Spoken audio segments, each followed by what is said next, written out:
Okay, I'll call this meeting of the Waunakee Community School District Board to order at 6 p.m. Our special board meeting, of which there's only one item on the agenda. First is the roll call. All board members are present. And that takes us then to public comments. Before that, I'd like to make the motion. And your motion is? I've appreciated the emails I've received about opening schools, sports, and extracurricular activities, and have read them all, as I'm sure most of the other board members have. I also value the community input and the number of people who want to be sure the board hears their voice by speaking directly to the board. However, we have much to consider and need to preserve enough time to review the information our administration has developed. I therefore make a motion to receive community input, in-person and written statements, for a period of 1 hour, giving each participant a 3-minute time limit. Is there a second to the motion? Second.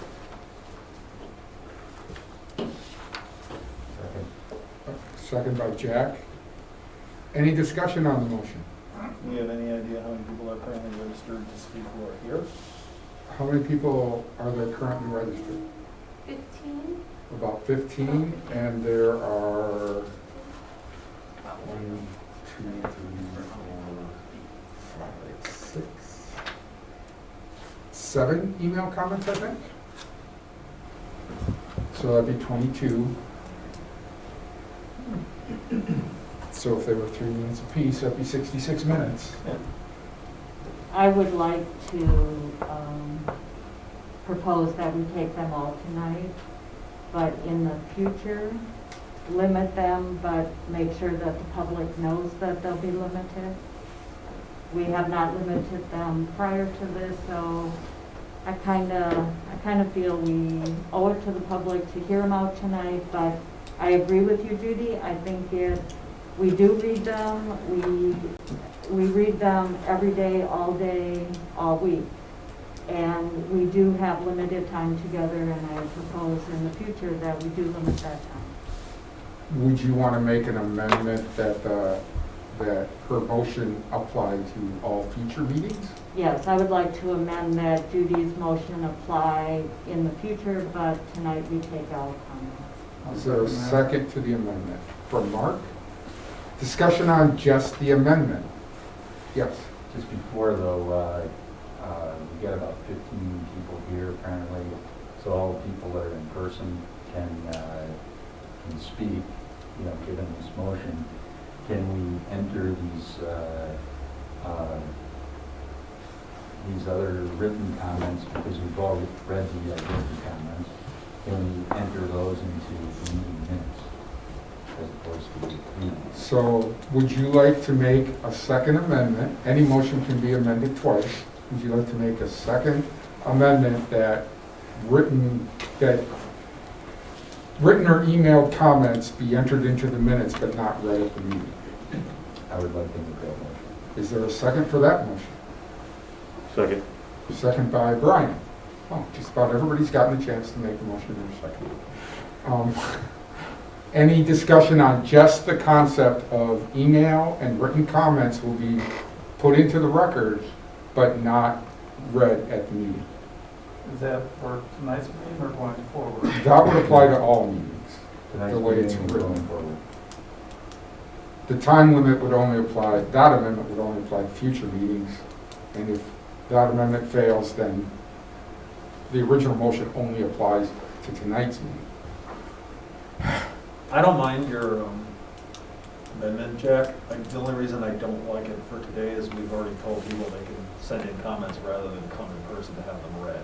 I mean, I answered every single email that I got today, so I hear you that we've already read them. But I think some people want them read specifically aloud.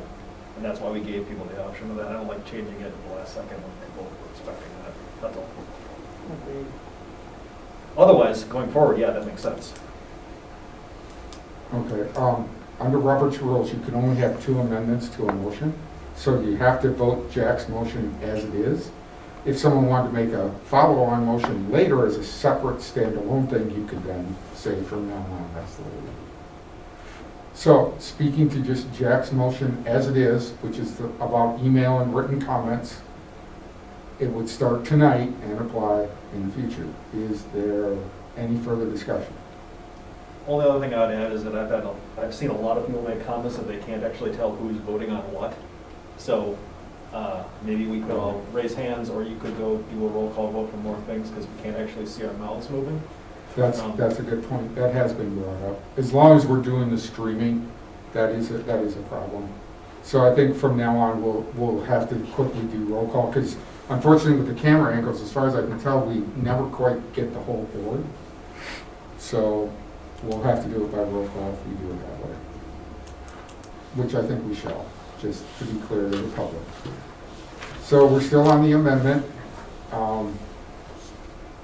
So the consequences of Jack's amendment is just for tonight or for all of us? It would be tonight and all. And all? Mhm. So then those in favor of Jack's motion, Mark, Nay. Jack, Yeah. Nay. Brian? What, I'm sorry? Yes. Yes? No. Okay. No. And I'm no, so the Jack's motion fails as it is. That takes us back to the first amendment, which was that the motion to limit the time only applies to future meetings. Any discussion on that? Yeah, we have been limiting to 3-minute comments. Correct. This would be a total limit of 1 hour total for all comments. All those in favor, well, we'll go around. Those in favor of limiting the time only for future meetings, not tonight. Mark? And this is only about the amendment. You then have to vote on the main motion still. Aye. Jack? Yeah. Aye. Aye. Yes. No. Yes. So that motion passes 5-2. So the main motion of limiting time now will not apply tonight. It will apply to future meetings. Any discussion on that? Mark? We vote. Voting to Okay. set the 1 hour time limit to all future meetings. Aye. Jack? Aye. Aye. Aye. Aye. Nay. Aye. So that passes 6-1. That then takes us back to public comments. And you want to bring in the first one? Jack, if you want at some point to make your motion about it only applying to future meetings, you still could, as a standalone motion, either now or later. Motion to give the address and how they're affiliated, like our policy says. That would be a policy change. Because right now, they just have to state how they're tied to the school district somehow. Is that what you're talking about? Yeah, I thought we made that policy change. It doesn't state specifically address. I think that's one of the things they could state, but it says, I believe, I think it says that it, comments must include the commenter's name, address, and must identify their connection to the district, is what we put on the notice. okay. And that was per, I think, what Jack had asked for in the documentation for it. Okay, I think we're gonna have to look at policy, because I don't think it states that specifically. So we're now recording something over and above the policy, but that's something we can talk about later. So, I'm sorry. That's okay. Ready? Yeah. If you would please state your address and how you're related to the school district and your name first. Hi, my name is Nikki Hansel, and I have 4 kids in the school district. My address is 624 North Meadowbrook, and I'm a parent. I have a kindergartner, a 6th grader, an 8th grader, and a 9th grader. We moved to Waunakee because of the school district. I truly believe that my kids have gotten the best education up to this point, and we are very thankful for that. To be honest, right now, I am disappointed in what is happening here. Our kids are sitting in their rooms by themselves all day long. I know our teachers are doing the best they can with teaching the content, but what I worry about most now is the mental health of our kids. These kids are losing hope. These kids are getting bored. These kids are becoming unmotivated. We all know that COVID isn't going away anytime soon, and we know that once there is a vaccine, there will most likely be many who won't even get vaccinated. We as a district need to figure out how to live with the virus and get our kids back to school now, not January or February. Our job is to do the best we can, like wearing face masks and maintaining the best distance possible. It might not be 6 feet, but wearing a face mask and maintaining some distance will prevent a lot. The parents who decide to send their kids to school know the risks. We are choosing in-person school. We are choosing to take the risk. Why can't we sign a waiver saying we understand the risks? If it's a matter of teachers not wanting to risk their health, I completely understand that. But I feel that at the intermediate and definitely the middle and high school level, teachers can easily keep their distance from the kids. Teachers can wear face masks in addition to a face shield. There can be plexiglass in between them and the kids. Teachers who are high risk due to their age or underlying health impairment can do virtual school with the kids who want to stay virtual. We all know that if both people are wearing masks, then that the transmission rate is close to none. People are not getting COVID if they are wearing masks. They are getting COVID from going to the bars, weddings, large gatherings without masks, not schools. I asked some friends I have whose kids are in person in Wisconsin at the high school level. Here are some things other districts are doing. Everyone wears a mask. Kids sit at lunch in small groups. Yes, kids are eating lunch at school. Kids walk through the halls in one direction. 1 week, Group A goes to school Monday, Wednesday, Friday all day long, and Group B goes Tuesday, Thursday all day long. There is no Wednesday off day. All the parents I talked to said their kids are happy, even though school is different. They like it, and they for sure like it better than virtual. These are just a few ideas of how to make it happen. We need to get intermediate, middle, and high school kids back to school by December 1st. These kids are all in separate buildings, so there is no need to space it out. To conclude, you guys have the power to do what is right. Let the parents choose if we want in-person or virtual. COVID is here to stay, and as a district, we need to work hard to figure out how to live our lives with the virus. I'd also quickly like to ask you to consider allowing high school sports to leave Dane County to play games. By not allowing us to leave Dane County means that our kids cannot play games. If this is not allowed, these kids are going to form teams with friends or private clubs. If you allow the high school teams to leave Dane County, they can do it in a way that is much safer, like only playing games with no spectators or making kids wear masks on the bench. Studies have shown that if sports are done safely, it is not a place where transmission of COVID is happening. Again, please let us make the decision for our kids. Thank you for your time.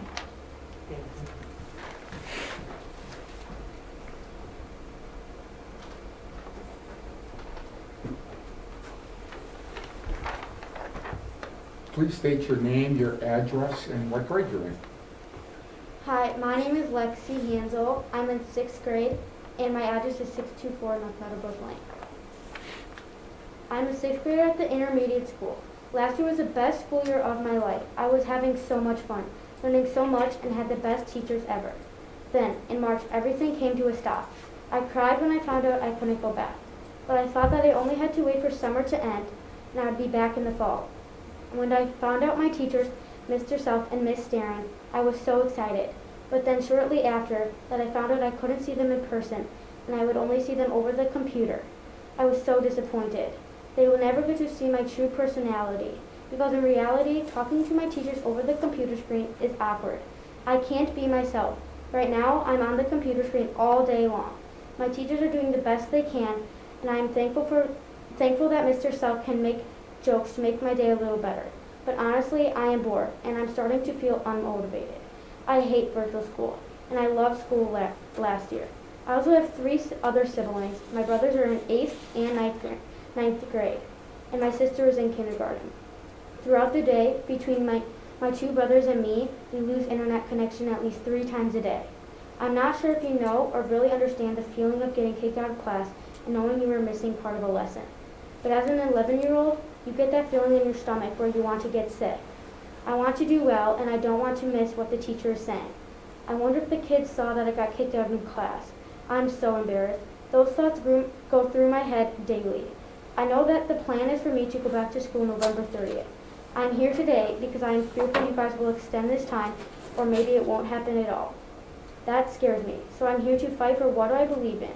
I'm here because I believe we should be given a choice to go to school or stay virtual. I'm also here to represent my brothers. They don't think that we have the power to change your minds.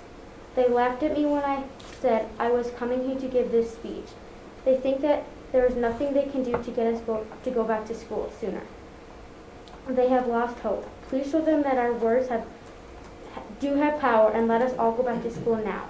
Please let us choose. Thank you for your time. Thank you.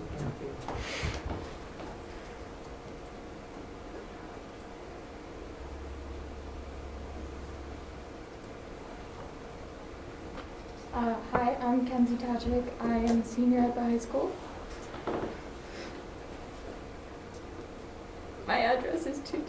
school core. 106017. That's my student ID number. A random number that has little significance to you. That's how I feel right now. Someone who has little significance. My ID number represents more to me than what it would to you. It represents what I've had, what I should have left. Another number that means a lot to me is 2021. I'm graduating in a few short months, and right now I feel like everyone is forgetting that. On the topic of numbers, I have some more. 131. That is how many days I have left in the high school. 52 of those days will be online if you continue with your schedule planned to bring us back in February 1st. Another number, 1,349.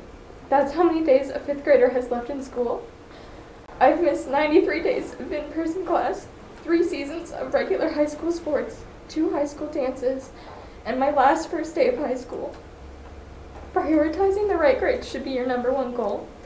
The people with the littlest time left in school are the people coming in the latest. The high schoolers and seniors especially deserve to be in school. Right now, it's getting harder and harder to learn online. Math, language, science, and so many other classes are built on having class discussion and teamwork, making it next to impossible over Zoom. Our days drag on and on, our mental health is decreasing, and our positive outlook diminishes right along with it. Our grades right now determine our futures, what colleges we go to, and what we want to do with our lives.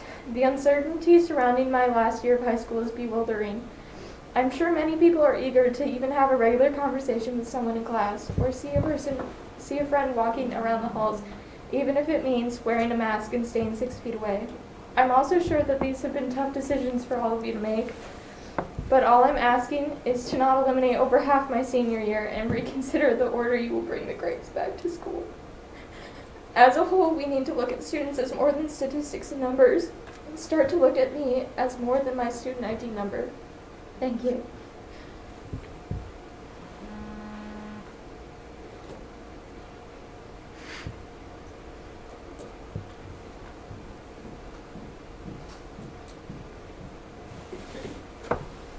Good evening. My name is Kim Ramesh, and I am the mother of 3 students in the district, a 6th grader, an 8th grader, and a sophomore. I do appreciate the countless hours the board has invested in conversations about getting our kids back in school. However, as a parent and a member of this community, I believe we need to see more action to get our students back to school full-time. I believe we could and should do this by December 1st. 2 points I'd like to discuss. After several tumultuous and extremely lengthy board meetings, this board voted in support of a schedule to get all kids back in school, at least in hybrid mode, by second quarter. When the public health closed in-person schooling down, then that decision was overturned by the Supreme Court a few weeks later. It was as if none of those conversations had happened. 3rd and 4th graders should have been able to start school immediately. The plan should have stayed the same to get 5 through 12 back into school. You as board members are elected as representatives of this community. It was as if nothing that was said, researched, or done prior mattered much at all. I would ask the board to reach out to other school districts like Oconomowoc or others mentioned by several community members that are making full-time school work. The Oconomowoc High School has 1,700 children that are going back to school full-time with a regular schedule. Granted, they've had to do some shifting, especially when there was a spike, but they have found a way to make it work since the beginning of the school year. How is it that we can't do the same? They can't possibly be less educated than us, or less concerned about their children than us, or less concerned about the science or the spread of the disease than us. The difference is that they are willing to try it. I get that this is not something that everybody in the community wants to do, but the first 2 surveys showed an overwhelming majority that want their kids back in school. The public health policy says that social distancing is to be done to the greatest extent possible. It is not the law. Parents will take temperatures, they will sign waivers, these kids will wear masks, they will wash their hands diligently, They can clean up their workspace before they leave. Our kids will do whatever it takes to get back in the school building. And if some people aren't comfortable, there is a virtual school option. That is what I'm asking you. Give them the option. Get them back in school. Thank you.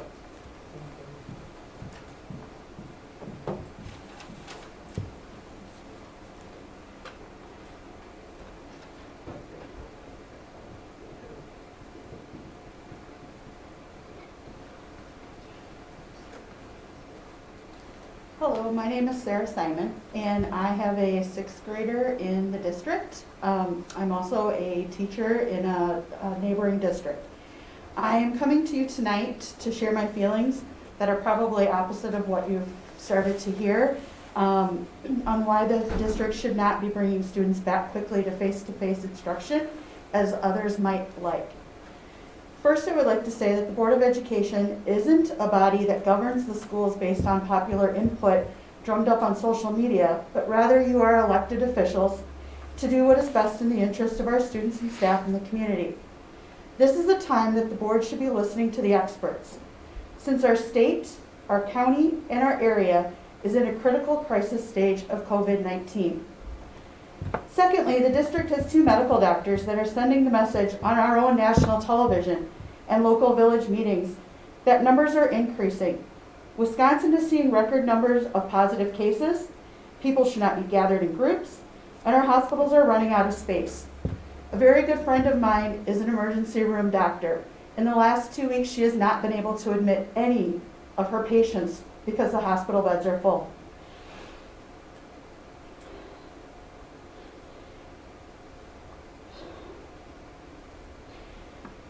On October 29th, Wisconsin's 7-day positive case percentage was at 27.8%, compared to the national average of 6.7%. As of November 1st, that national average jumped to almost 30%. 2 hours ago, it was just reported that percent is at 38.8% of positive cases. Yes, it's true in the spring our numbers were low, but we kept our children sheltered in place and we learned virtually. The district has had positive cases of students and staffs in buildings with students and in buildings without students. Bringing in more students will no doubt bring wider spread to staff and students, especially with so much movement of students and increase of kids on our buses and in buildings. It is true the district cannot dictate what families do outside in their own lives or what their staff does. But the district and the Board of Education can control the elevated exposure by keeping the students virtual until our state is safer and not leading our nation in cases. I have always been taught when you come with a problem, you come with a solution, and not just a problem. Since social emotional aspects of education has been a large concern, here are a couple quick ideas. Our district needs to support our parents because that vibe that the parents send their children is infectious. Those children are going to pick up on what their parents feel, and they too are going to become scared and afraid of the situation. I would like to give a huge shout out to Miss Wells, a 5th grade teacher at the intermediate school, because last year when I posted on social media that my daughter was having virtual recess, I was laughed at. But that was the best part of my daughter's day, every single day, that she got to have recess and her social emotional needs were met. Ma'am, there is a 3-minute time limit. I have 2 more You've currently points. gone over, if you could quickly summarize. Yep. Another idea would be to have lunch bunch for students and teachers as mentors. These things can happen on those asynchronous days with our students. In closing, one student or staff illness or death due to school-related exposure is one too many, and I don't want to explain that to my child. Thank you for your time. And could you tell us your address, please? 1102 Parkview Circle. Thank you.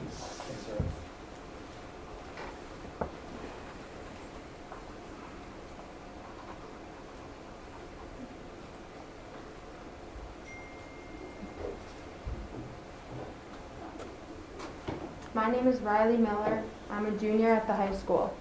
Online school has caused nothing but stress, worry, and actually even sadness. It consists of teaching yourself a majority of the material you're supposed to learn instead of everything we need to learn being taught by teachers. Because of the fact that classes are only 45 minutes and we don't even have class online on a Zoom call on Wednesdays. Virtual school, as many have mentioned, limits connections and interaction with friends and teachers to almost none. I need face-to-face interaction and communication, especially with my teachers, to learn well and really understand what I am learning. In in-person school, I am also more comfortable asking questions to understand better or getting extra material to practice. Online school is hindering this opportunity for me, and it is only to simply understand things in classes. Also, I am not even saying this as a mediocre student who doesn't get great grades. I am a 4.1 student who works extremely hard at everything I do and is taking 6 rigorous courses this year, and I am struggling. I know most were and maybe still are thinking that the high caliber students are able to handle it and the online school will be easy for them, but you're wrong. Many of my friends and peers I know who are high achieving students like me are struggling too. This is a sad reality because of the fact that we can't even do as much as to simply understand concepts and material in many classes, and this should be a red flag for you. We need to be back in the classroom. Thank you for your time.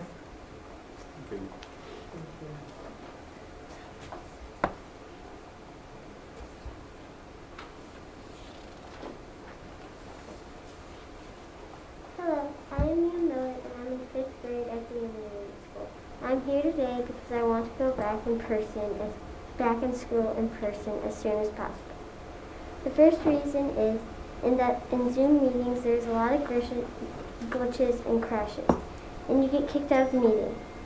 Then you miss class and you're stuck alone worrying, and you're missing class. Our teacher has to stop teaching to get you back in, and that prevents us from staying on track. It makes you fall behind in learning. The second reason is that people forget their audio is on, so there's a lot of background noise like squeaking chairs, barking dogs, talking people, etc. One time, while I was in science class, my sister was doing a speech in the other room. A guy rang on the doorbell to do a project on our basement, interrupting her speeches and my class. This is the stuff that distracts me from learning at home. The third reason is I really love hands-on projects. Now that we are online, we watch videos and it's just not the same. Usually in science we do planes, bottle rockets, and experiments. I really miss that. Please let us go back to school in person soon. Thank you for your time.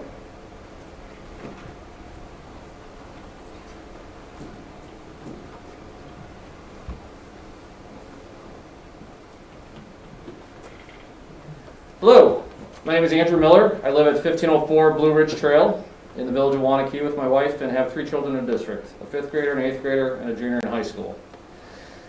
I'm a glass half full person. There is always an upside to situations that we are presented with, no matter how bleak. Last March, the virus took us by surprise and we're all hit with a whammy. The teachers and administration did the best they could by switching to a virtual platform with limited time. It was not ideal for anyone involved. Fast forward to fall of 2020, 2 months into virtual. I have a junior in high school who cries on my shoulder on Sunday nights and stated how hard it is to learn in this environment and hates school. I have a 5th grader who has dropped a grade level in reading and does not look forward to school anymore. I have an 8th grader who is getting by. The look in their eyes, the loneliness and sadness that is creeping in is painful. It is hard to see the glass half full in these scenarios. We learn from the back and forth interaction in person. The virtual format is not the same. We are not covering the same amount of material, and I fear what lack of development will occur with a full year of this learning environment. Discussions at parent-teacher conferences confirm that the bare minimum is being covered. The number of instructional hours my children are receiving are far below what the state of Wisconsin mandates. They will not have anywhere near 50% of the 1,100 plus hours of instruction as mandated as virtual continues. We are social beings that need human interaction. I have a hard enough time as an adult dealing with multiple Zoom meetings a week. I can't even imagine what the teachers and kids are going through on a weekly basis. As more data comes out, along with data on school reopening, we are finding out that COVID is not widely spread in the schools. We need to modify the playbook and adapt. Returning to school has been done with great success in the Milwaukee area since the beginning of the school year. Look to Oconomowoc, Arrowhead, Kettle Moraine, etc. All have great plans to return to in-person, and it has worked. Most of these schools are larger than Waunakee High School. Why can't it work here? There is risks in all parts of life, crossing a street, getting in a car, or stepping on a plane. We weigh the risks, take the knowledge, and make informed decisions. Give us the option to send the kids back. More and more information is coming out regarding the heavy toll this is taking on the mental health and well-being, both to the youth and adults. The blueprint to success can be found from other districts.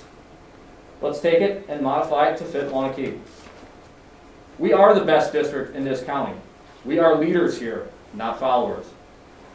I'm requesting the board do the following.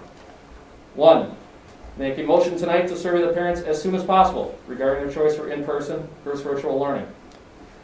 2, please approve winter co-curriculars and winter sports. Co-curriculars and sports provide balance to our students and will help with the forthcoming mental health conditions. 3, make a motion to eliminate asynchronous Wednesdays and convert to a regular teaching day.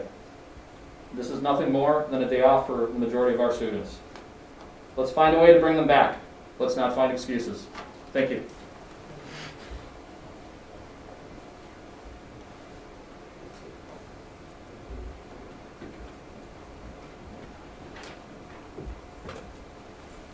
Hi, my name is Emily Knatz. I live at 1008 Fresher Court, and I'm a senior at Waunakee High School. COVID-19 has been hard on everyone. However, I feel that my days have blended into weeks and weeks into months as I sit at home behind my computer screen, losing hope of ever returning to school.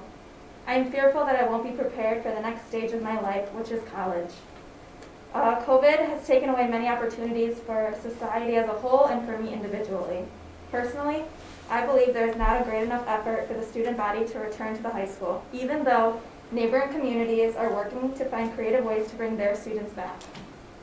Academically, learning online has been a struggle. There is a lack of communication with students when placed in breakout rooms, as I am often the only one with my camera on.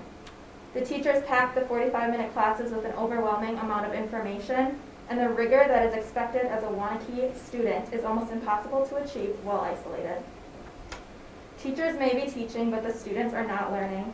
It is in the best interest of the students to return to school. I am in advanced and AP classes trying to gain credit from the colleges, and at this point I am unsure if I can or if I will take the AP tests in May because I don't feel like I will be prepared. And I'm not the only student who feels this way. As a senior, I've had to navigate college applications with little help from the high school. I'm an organized, motivated student with educated parents and the financial means to accomplish my goals. And this process has not been easy for me. I can't imagine trying to accomplish this major step without the support that I've had. I am not sure all of my classmates are as lucky as me. Socially, it is lonely. The last 7 months have been depressing and sad. I will never go to a prom in high school. I missed out on my last homecoming, and I will most likely never play varsity soccer. And if I'm being realistic, I may never walk across the stage to receive my diploma. I have been looking forward to all these milestones since I was a freshman. I'm a resilient person, and these disappointments would be easier to bear if I had any chance of returning to school. I'm here asking you to look at the numbers, find a way to get us back. As school board members, I bet you never thought you would imagine the impact you would have on the lives of students. But your choices tonight determine my future. And since it is my future, I wanted to speak to you so my voice would be heard. Thank you.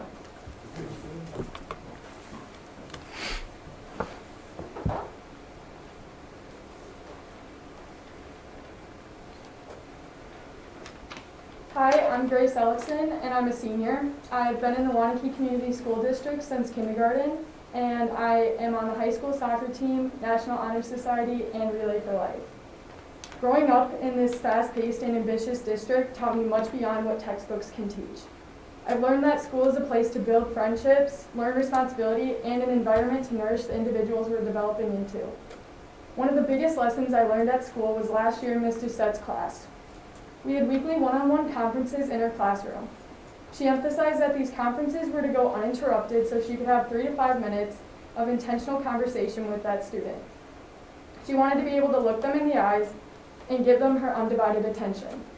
Ms. Doucette gave me 3 minutes of listening. Sometimes they were the only 3 minutes of my day that I felt I was truly being heard. I'm asking that you all can do the same tonight. that you give all these students that are fighting so hard to be heard 3 minutes of listening, 3 minutes of your undivided attention. Personally, school has always come easy to me. With engaging lessons, spirited teachers, and peer-to-peer interaction, I absorbed the material easily. I thrived in the busy environment with my peers, troubleshooting in labs, asking questions, and interacting to help each other thrive. In the current model, I'm not picking up the material in courses. There's no guiding force for me to feel like I need to be learning. Currently, school is testing my ability to be able to copy and paste rather than my ability to apply the substance I'm supposed to be learning. I feel as if I'm simply spitting back information at my teachers rather than retaining anything. Mondays used to be my favorite day of the week because after 2 days away from school, I was excited to return to a social learning environment. Now I lay in my bed with my camera off on Mondays. It's disappointing returning to an online classroom. Classes and assignments don't feel important, and in my perspective, I'd rather be doing anything with an actual person face to face than sitting through a 45-minute Zoom with no substance and no connection. The lack of social interaction with online school is incredibly stressful for students. In addition, the excessive amount of time spent in front of screens, on top of managing the general anxieties that come with being a teenager, is negatively impacting our overall wellness, whether mental, emotional, or physical. In a remote learning environment, there is no separation between school and home. I used to walk through the school doors focused and eager to learn for the day. Now my classroom is the same place I sleep, same place I watch Netflix, or same place I eat dinner with my family. I think it's understandable to say it's easy to get distracted or not have motivation to switch into a school mindset. The community is exhausted, students are drained, we are confused with this new lack of motivation and isolation. Parents are worn out from watching their children miss out on essential social interaction and seeing them frustrated with the stagnant learning. High schoolers are capable of following safety protocols and implementing new normals in order to go back to school. Several school districts have found ways to make it safe and impossible to have kids in person. I believe that Waunakee can rise to the occasion and do it too. Thank you for your time and consideration. Thank you for 3 minutes of listening.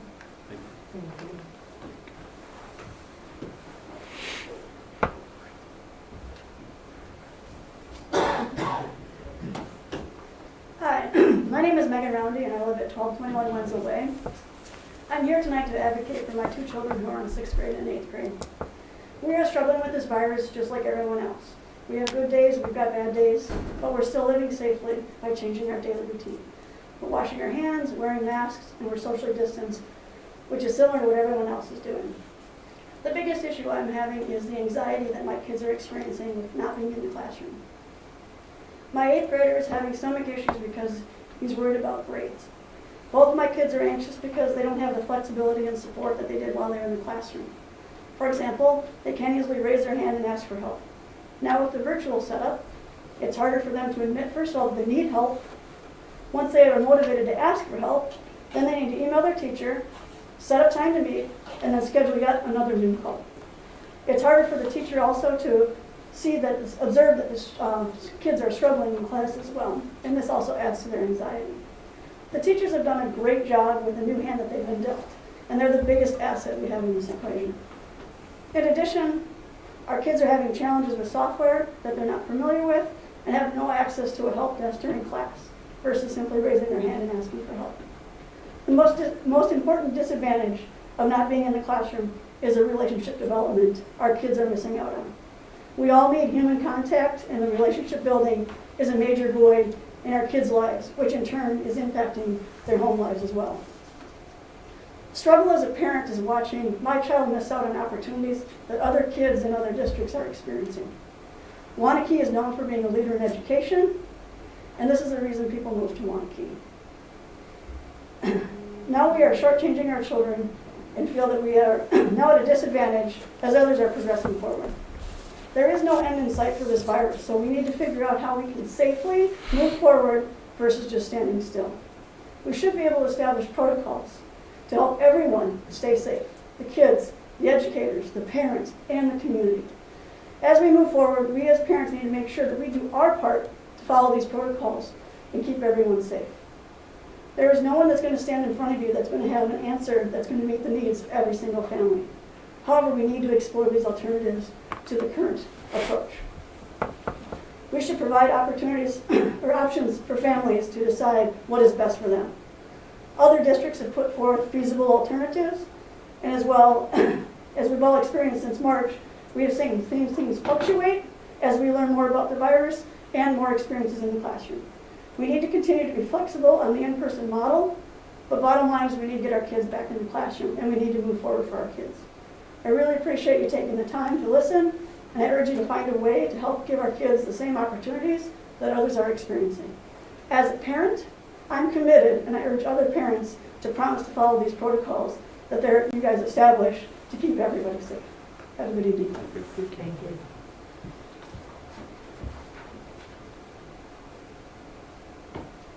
Ooh, this is a good one. Hi. Hi, guys. My name is Tara Swab, and I live on Untitled Drive in Waunakee, 5662. You need the address. My husband and I have 3 kids, 2 of which have graduated from Waunakee, and 1 is a junior currently. Our family has been very active and supportive in everything Waunakee, from performing arts, the alpine team, all sports, proactive in the PTO, supporting all teachers, administration, and the overall community for over 15 years. I've been involved in the school board meetings for a long time through various efforts, most recently regarding students having the option to have in-person learning as soon as possible. I've spoken with many of you and emailed you, and I thank you for your time and efforts. The board and administration has heard and overcome many hurdles: safety, transportation, cleaning, more time to plan, waiting for data. By following the science from research, some of which from our own backyard at the UW, along with the plan and the processes, these hurdles have been addressed, or there is a plan in place to address them. With the students' feedback in mind, during your upcoming meetings and votes, please focus all of your efforts on plans that allow for in-person learning option for all kids. Longer class periods, ability to eat lunch at school, which would extend their school day, and please require contact time. Now I know why Taylor is so nervous next week. Please listen to all of our teachers. There are many teachers ready to teach in the classroom and Zoom at the same time. They're up for the challenge. Let's try it. It's working at other schools. SOC is a great example of that.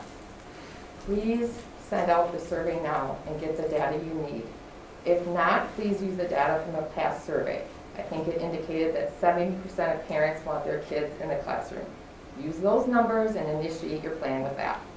Let's get the data before we say we can't do it. The teachers have told the students since March, focus on what you can control. The BOE is able to control how children learn, a place to keep them safe and limit the gap. If we want to help control the spread, have our kids in a classroom. Give them as many opportunities in their own town and their own county. There are options for families to stay home, for teachers to teach from home. We need equality and learning options for all of our kids. Every BOE meeting, we hear that you need our help to make this happen. We have always shown up. Waunakee always shows up. We always support our teachers and our schools. The Waunakee community members always grab and board. We need you to steer the boat, lead the way, the Waunakee way. And I know on social media, it's been said that there's not enough votes from you guys to make this happen, but I believe you're open to hearing from everyone and making a vote for our kids. Thank you. Nice job.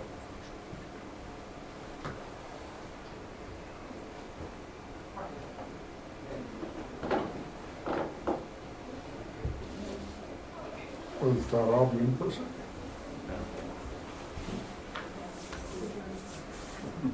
Oops.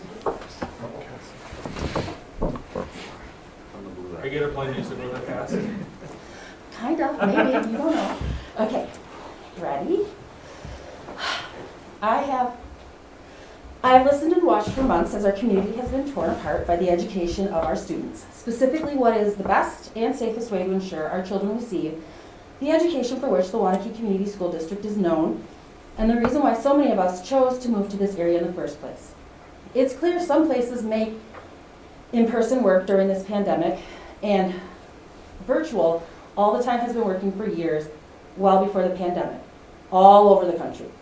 Some kids are thriving virtually, while some are clearly not. Neither group of students should be penalized for the agonizing choices we all need to make right now. I believe there is a solution that could very well appease nearly everyone, whether they believe kids should return to school or stay virtual, be it parents, teachers, or students. We allow those who wish to return to classrooms to do so, students and or teachers, and those who do not, or for whom it is not advisable, to remain virtual, students and or teachers. This is what is being done in another school, albeit much smaller than ours, right down the road at Madison Country Day School. The teachers who wish to stay home or need to stay home out of an abundance of caution do. They continue to teach their classes just as they have been since the beginning of the school year, seamlessly. Some of their students also remain home. For others, they have returned to the classroom all the way up through the high school age kids just within the last couple of weeks. They simply stream the teachers who remain at home into the classroom. Then they have an educational assistant, which, as I understand it, does not actually necessitate a teaching certification, in the classroom with the kids for any of the teachers who remain virtual. This allows a continuity of education for all students without having to divvy up the teaching pool. Our teaching staff is largely why this district is able to provide the exemplary and enviable quality education that it does. You cannot merely call in a substitute to cover for the kind of talent we have amassed here. What about the teachers that do in fact want to come back and teach in person? Well, that again is similar to the above, only in reverse. At WCSD, they have installed 360-degree cameras that follow the instructor in the class. So those students who remain at home are not in fact missing out on anything happening in the classroom. Such cameras might be slightly costly, although I'm willing to bet quite a few people in our district have cameras like that in and around their own homes, if for no other reason than security purposes. As a sometimes blogger, I happen to have one such device, and it didn't even cost $50. It's in my bag, so I have a visual aid. Okay, that is why I personally voted for the referendum on the ballot, so that our school district can use those funds as they see fit to maintaining the educational environment that continues to turn out successful students and supports our dedicated teaching staff through the current pandemic crisis. There are even more implications beyond the current pandemic, or even within the current pandemic. For example, if there were to be some sort of outbreak, and everybody needed to quarantine, or even a whole class needed to quarantine. Excuse me, there is a 3-minute time limit that you are starting to go over, so if you could summarize, we would appreciate it. This is one way that ensures that all of our kids can continue to get the equitable education they deserve in the manner that best suits their and their educators' needs and that of their particular familial situations. While my daughter is perfectly healthy, I happen to be among immunocompromised. She would be perfectly fine attending school. Probably even if she contracted COVID, she would be asymptomatic. I, on the other hand, could suffer tremendously. And this has already happened to my own sister in MMSD. She is on staff there. And she, although taking all precautions, and even though they're all virtual, did have to see some students and everything in person, she contracted COVID. My niece was born a preemie and has had severe asthma ever since. And as a result of my sister contracting it through her very limited contact with students, my niece is now struggling to recover herself from COVID with severe asthma. In any event, please consider that. If you could please state your name Oh, I'm and sorry. address.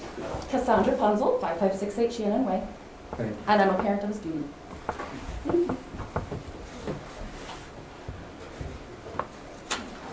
Are there any?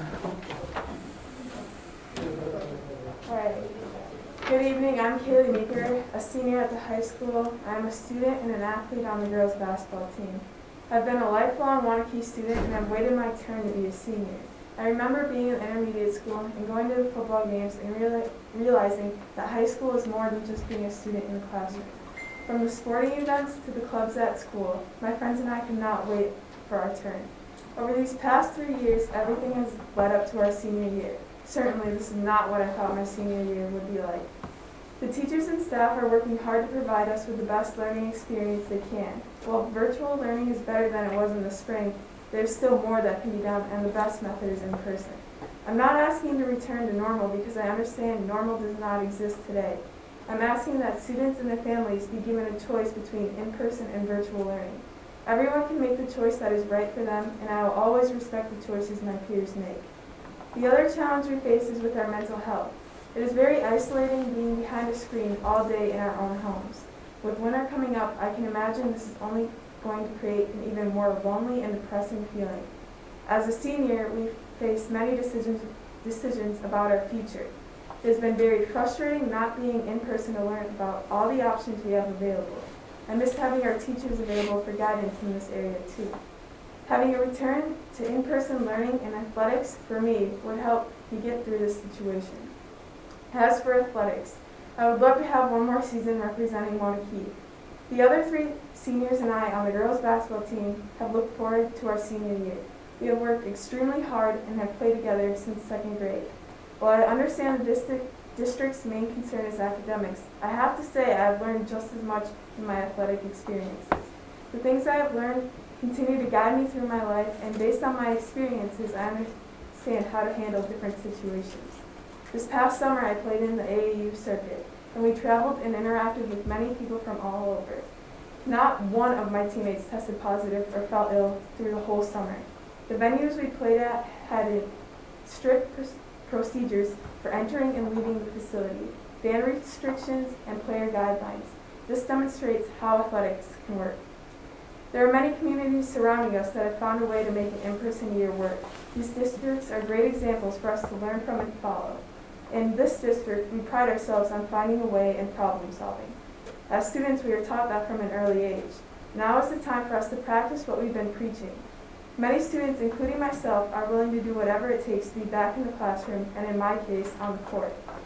As I am looking at this year and the little time I have left in my high school experience, I'm asking that all of you strongly consider some form of in-person learning and return to activities as soon as possible, and hopefully by the first part of December.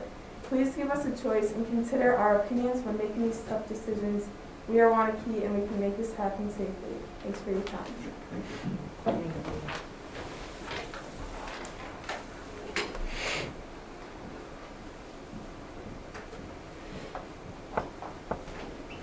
Good evening. My name is Tim Meeker. My wife Sandy and I are residents of Waunakee. First off, I'd like to thank everyone for your time and effort. There's been a lot of additional time spent during this pandemic.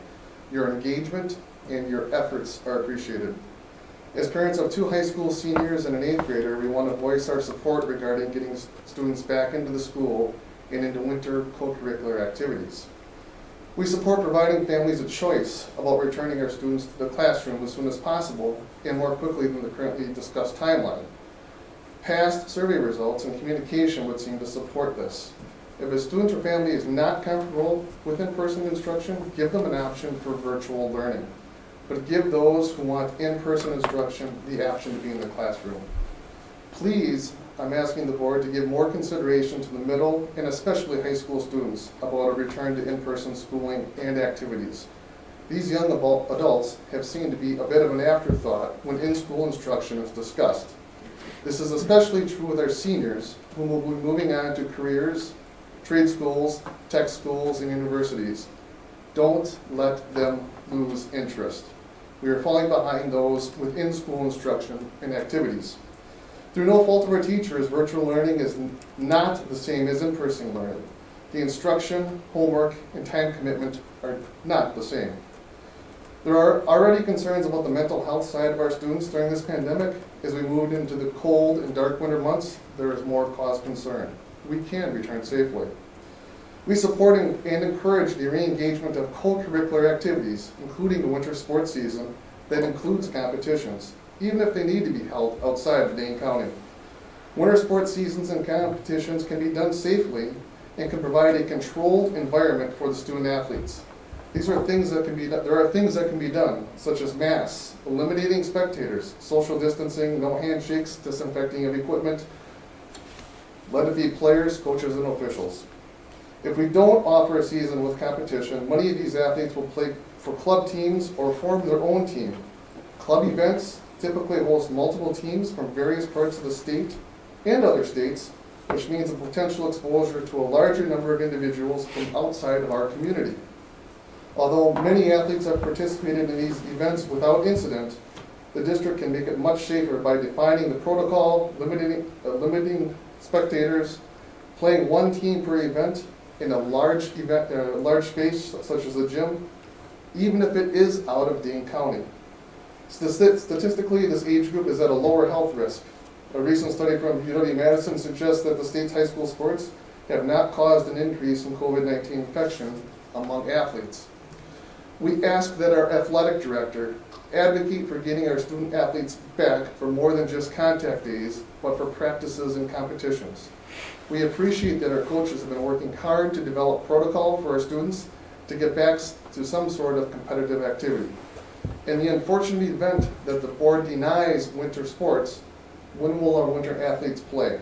We ask that you consider a fair and equitable way for our winter athletes to have some sort of competitive season. There are many districts of similar size. Sir, there's a 3-minute time limit. If you're over, if you could summarize, please. Summarize? Absolutely. Some would say Madison and Dane County are cutting edge. Some would say Madison is 100 square miles surrounded by reality. We are Waunakee. We challenge our students. Now we need to challenge ourselves. Give the students a chance to get back to the school and into athletic competitions. We can make it happen. We are Waunakee. Thank you for your time.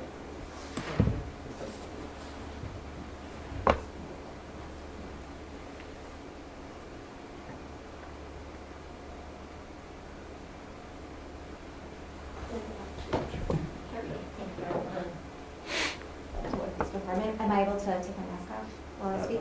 No? Okay. Thank you for your time, everyone. I'm a stay-at-home mom to a 5th grader, and I work part-time.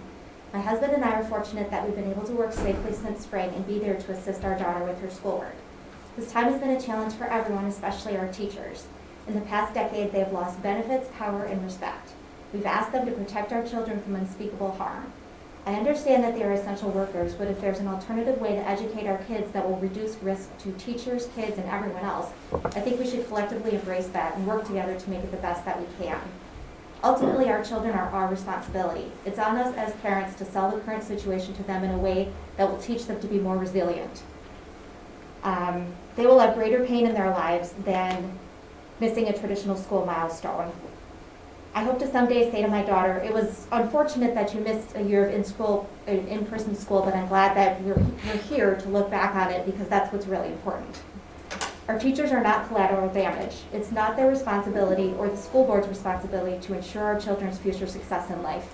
It's ours. It's our responsibility to teach them the emotional skills to survive in times of adversity, to effectively balance risk, and to be part of a larger community that cares for its members. I applaud the board members for standing on the front line of this debate. I know it's been very difficult. All I ask is that you will continue to make decisions for our children based on information from the local medical community and infectious disease specialists, not pressure from families who want their kids back in school at any cost. I don't think for a moment that any parent in this district would choose their child's ability to attend school over a teacher's life, but that is a very realistic possibility. The fact is, we're in a worse place with cases than we were last spring. I get an email every day about a positive case in this district. This is not the time to send our older kids back when they are better equipped to learn virtually. I can only speak for myself, but my daughter's doing great, and I give all the credit in the world to the teachers in this district. After all, that is why we moved here. Thank you. Thank you.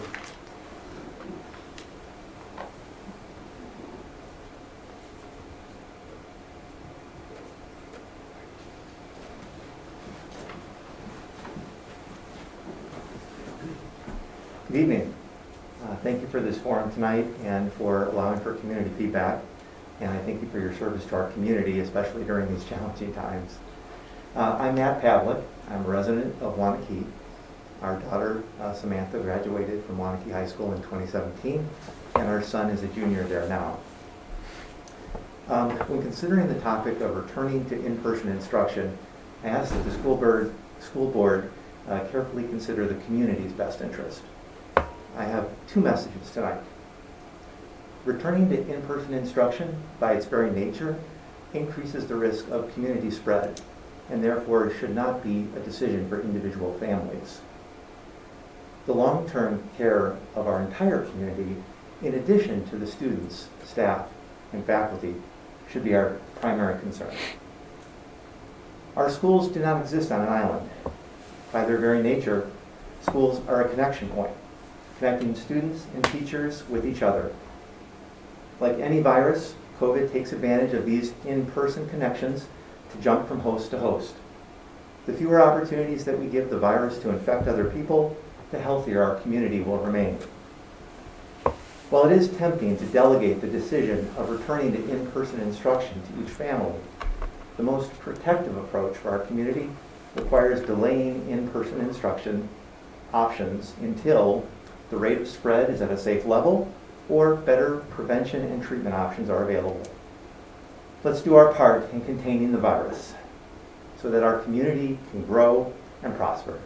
Please postpone the option for in-person instruction. Thank you. So that was our last in-person comment. And now we have about 6 to be read. Hi, my name is Aiden Driscoll, and I'm a junior at Waunakee High School. I want to let the school board know how important I think it is for high school kids to be back in school in person and to be allowed the chance to do our sports and activities. As high school kids, we have 4 years to make our mark. We share ideas in classes with friends. We do group projects. We belong to clubs and prepare for our future with the help of our teachers and friends. We can't do any of these things staring at a computer all day alone. Some kids need to work with other kids to really focus on the work and to have the teacher in the room, and that can't happen virtually.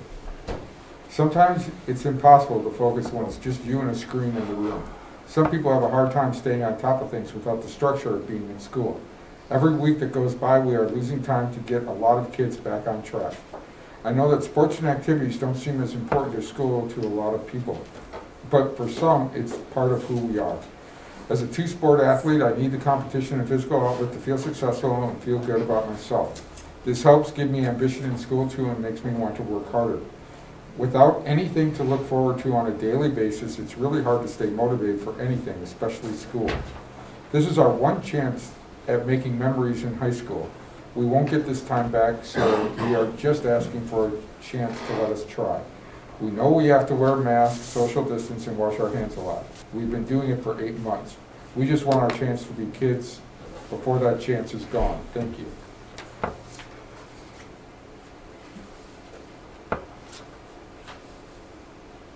Let's see, this is from Carrie Jackal. Waunakee Board of Directors, I'm unable to attend tonight's BOE meeting. I did speak at last week's meeting and want to reiterate my points and encourage you to take some measures to move forward with reopening and improving the amount and quality of education being delivered. Per Wisconsin Statute 121.02F, the Board of Education is required to annually schedule 1,137 hours of direct pupil instruction for grades 7 to 12, 1,050 hours to grades 1 through 6, and 437 hours to kindergarten. My kids are in grades 7 to 12, so I will focus on that right now. They are receiving roughly 35% of this direct school instruction. They are receiving fewer hours of direct school instruction than the statutes require for kindergartners. Furthermore, as you heard the other night, the instruction is being delivered over Zoom is not quality education. There are technical difficulties. Kids don't have cameras and mics on. There is a lack of dialogue. Kids don't ask questions. Teachers have students doing group work, which kids aren't able to coordinate times to work on and on. Our high schoolers in particular have only one chance to learn the material in their classes. They can't make up unlearned chemistry, physics, algebra, etc. next year. These kids will be going to college soon or taking the SAT and the ACT, and they will be taking AP tests. They will be competing against millions of children across the nation and world that are in-person classes. This lack of education, along with the social isolation leading to depression, inactivity, and sometimes abuse, requires immediate attention. Waiting until February to even consider sending them back to school is a cop-out. Please make a motion to survey parents regarding their choice for in-person versus virtual learning. Make Wednesdays synchronous days immediately. There is no learning going on in at least 7th to 12th grades and by the kids I see outside playing, the younger grades as well. Motion to approve winter sports and co-curricular activities. We need to actively engage these students. Consider a parent waiver for families who would like their children to participate in school and school-sponsored activities to alleviate liability concerns. Please act now today. Do something to move forward. Our kids need you now more than ever. Sincerely, Carrie Jekyll.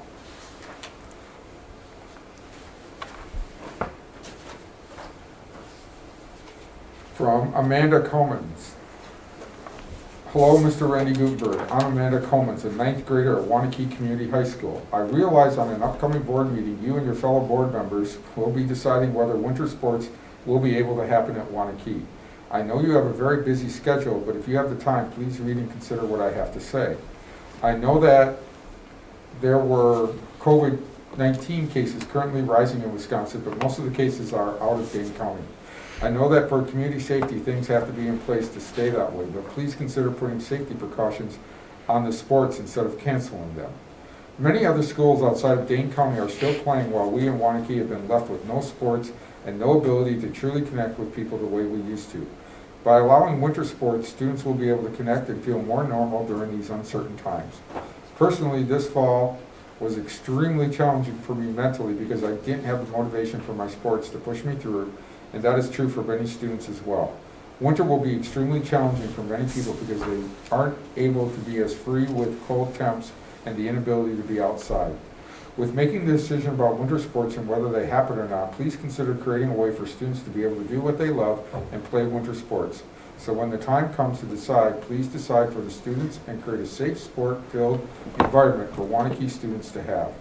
Thank you, Mr. Randy Gutenberg. Please, when making the decision, choose yes to winter sports and supporting the Waunakee students. With the help of your vote, it will create a happier environment for students here. The next is from Bridget Driscoll. I am writing this letter as a plea to the school board to get our 5 to 12 graders back to school ASAP. I have a junior and 7th grader in the district, and I would appreciate the choice to send them back to school in person. I feel that we are at a critical point in this pandemic with our kids' social, mental, and emotional health. Virtual learning might get the job of spewing facts at our kids done, but these kids need more at this point. It's been too many months of isolated learning and not being able to form personal relationships with teachers and peers. You just can't do that over a computer while sitting alone. I feel that kids are regressing socially. Some have their closest friends to interact with if they are lucky enough to get to see them. But after 8 long months, they are missing so many daily opportunities to find themselves, build confidence, and face social challenges that will shape who they are and how they will navigate through life. They should be talking to peers between classes at a safe distance, of course, asking teachers questions after class, and solving common teenage problems in person rather than via social media. These kids need to get back to well-rounded experiences and an education that provides more than memorized facts to boost test scores. Shared experiences are what form bonds and prevent loneliness. They won't get this critical time back. What I am seeing is that the longer they are virtual and the longer they feel that no one is fighting for what's best for them, the easier it is for them to give up. What kind of lesson is that teaching our kids? There needs to be a choice. I'm sure what I'm describing isn't the case for everyone. I know there are many families that will choose to remain virtual, but that's not what should determine what is best for my kids. I wouldn't fight for in-person school if I didn't think it could be done safely and successfully. We have all seen the data that states that schools and sports and extracurriculars are not super spreaders of COVID. Even though numbers are rising, we are not seeing huge breakouts in schools. These kids know that life at school will not look like it did a year ago and understand all the precautions that need to be taken. Give them a chance, like they are seeing so many surrounding counties and communities do successfully. It's time for our kids' mental and emotional health to be a top priority. Thank you to the board for scheduling this meeting tonight. Our community is rallying to fight for our kids and the future of our schools. Waunakee can do this. Sincerely, Bridget Driscoll. Next is Joe Flock. If there is a time after all the other comments, and please read during open comments. I'm a grandmother and new member of the Waunakee community, and I am very concerned about the education and development of our future generation. This is to urge you to provide an in-person learning option for all children, to implement longer class times 5 days per week, and to allow and encourage in-person extracurricular activities and sports. According to your poll of families in the district, most wanted an in-person option for their children. It has been working for other similar districts for private schools and for the lower grades in our district. Please provide this option for your constituents. Please don't wait until semester. You have tested it. Significant investments have been made for safety, and the virus is not being spread in school. No reason to wait and every reason to provide this option. I am very concerned about the significant reduction in class hours as well as the diminished curriculum. In order to make up for class time and subject matter already lost and to provide a competitive education for the rest of the year, please implement longer class times, 5 days per week. Similar districts are making it work. Extracurricular activities and sports are vital for a child's social development and for their mental and emotional health. Please allow and encourage these activities immediately, even during the remaining period of virtual learning.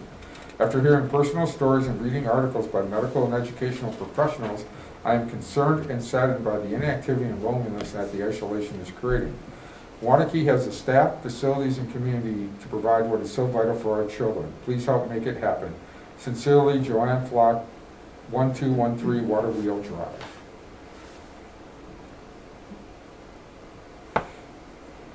Dear WCSD officials and board members, this is from John Samuelson. It is time to get the students back in school and the student athletes engaged in sports. The students need and deserve to be in school learning in person with other students and teachers. The 7-12 hybrid model limits instructional time. Students are being taught 35% of the curriculum, and asynchronous days are not bearing the results Waunakee students and parents demand.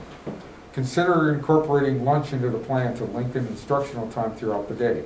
Other schools in the state successfully incorporate lunch into their schedule. Oconomowoc, Elmbrook, Cedarburg, and Sauk Prairie. Change Wednesdays to a synchronous day. Include Wednesdays in the hybrid model. Consider eliminating study halls in the in-person model to allow for shortening the school day. Consider limiting homeroom and advisory time in the in-person model. Based on the info shaped from the summer survey and experience with reopening K-4, approximately 70% of families are saying they want their kids in school. It is time to do what is right for our students' education. Open the schools for in-person learning for all grades. The most recent letter from our district, dated October 27th, WCSD stated we are not seeing any evidence of COVID-19 spread in the classroom or in school activities. The districts and students should take pride in those results. All of the efforts and funds invested to mitigate risk are proving to be effective. Our schools provide a protective and controlled environment for students and staff. Don't misinterpret the rise in COVID-19 in Wisconsin to the schools being open. There are no data that back that up. Say yes to all winter sports and co-curricular activities, summer and fall hockey across the state, and since September, Waunakee youth hockey and high school captains practice have been operating with no evidence of COVID-19 spreading due to the activities. Strong safety protocols are put in place. Hockey has been successfully operating in Minnesota with appropriate safety precautions. It is possible to allow for these sports to continue. The school district must maximize every opportunity to allow students to engage in their interests to facilitate their growth and healthy development. Don't deprive them of this opportunity when sports are not contributing to adverse spread or effects of COVID-19. There are credible reports that provide science-backed information that by keeping students locked out of in-person learning, sports, and co-curricular activities, we are causing unwanted side effects that are more damaging than any potential risk of the virus. A UW study finds that COVID-19 does not spread in sports. Action. Motion to approve moving forward with winter sports and all co-curricular activities. Action. Motion to reopen grades 5 through 12 on or before December 1st. Thank you for reading this message and your consideration. Respectfully, John and Sarah Samuelson, 3 students, 1 in intermediate and 2 in high school. The next one is from Avery Tordot. They have slaughtered that one. To whom it may concern, I am Avery Tordot, a freshman at Waunakee High School. I really hope you take the time to read and consider what I have to say about Waunakee's winter sports, especially gymnastics. There are so many reasons why I think our students need to have their athletics. First off, gymnastics and athletics in general help students feel a sense of teamwork and community, which is something that is really needed right now. With students doing online school, many of us feel very isolated and alone but with athletics, other students and myself will be able to feel much less isolated and lonely. This isolation can have a large impact on a student's schoolwork, so not only does athletics help a student's mental health, it can also help with a student's schoolwork. Second, students' mental health really needs to be taken into consideration at this time. Surveys have shown suicide as the 10th leading cause of death in the United States. The rate of suicides are even higher at those ages 10 to 24. Also on Friday, September 11, 2020, Healthy Day News reported a nearly 60% jump in suicides by young Americans since 2007. With this information, also think about how many students, such as myself, use their athletics as an outlet for emotional management. I seriously need you all to take a second and put yourselves in the shoes of a teenager in this time. We can't go to school, only some of us are allowed to see our friends. We have to figure out how to do online school, and many of us may have our only outlet taken away if you decide to cancel winter sports. While mental health should be a main priority, physical health needs to be taken into consideration. Obviously, athletics help with physical health, which many of us are lacking because we are stuck at home right now. I would also like to add that I fully understand the fact that we are living in a pandemic right now and we have to follow guidelines. As a gymnast and someone who participated in Waunakee's lifting program throughout this summer and the start of the school year, I can tell you firsthand that we can safely do gymnastics and other athletics. We can stay 6 feet apart. We can keep our masking on at all times. We can follow almost all the CDC guidelines and still do gymnastics and other winter athletics. Thank you for your time and consideration during the school board meeting. I would really appreciate it if you take these things into account. And that was Avery Tordot. And that's the end of the public comments. And next we go on to approval of the agenda. Is there a motion to approve the agenda? Motion to approve. Is there a second? Second from Joan. All those in favor say aye. Aye. All those opposed? And so the agenda is approved, and that takes us right up to number 5, review and discuss administration plan for return for grades 5 through 12. All right, thank you, Dave. Before I move on with that presentation, I just want to go back to the agenda piece. There were a few items that were attached to item number 5 in board book.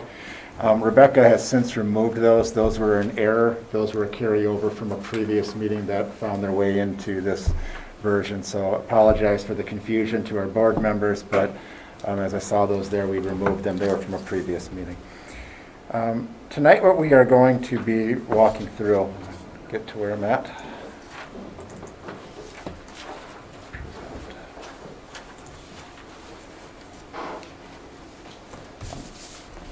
I'm going to be walking through a relatively succinct presentation tonight about our, really as a follow-up to the motion that was made by the board last Monday. The board last Monday put forth a motion for us to bring back a plan that showed how we could get students back in school in a hybrid by the second semester. So that's what you will see tonight. Before I go into that plan, though, I want to just point to a few things in your packet. First of all, you have a copy of my presentation this evening. You also have a stay safe, stay open. It's really a piece that shows these are really communication devices for parents so that they know exactly what going back to school looks like and helps them to understand kind of the mitigation efforts that we have. And previously you've heard from the intermediate school, middle school, and high school administration on their instructional plan. And the items in purple are for the intermediate school. The middle school and high school, this happened to be stapled together, but there's 3 different reports here that we have put together as part of a communication to parents as we go forth with surveying them about in-person or virtual options.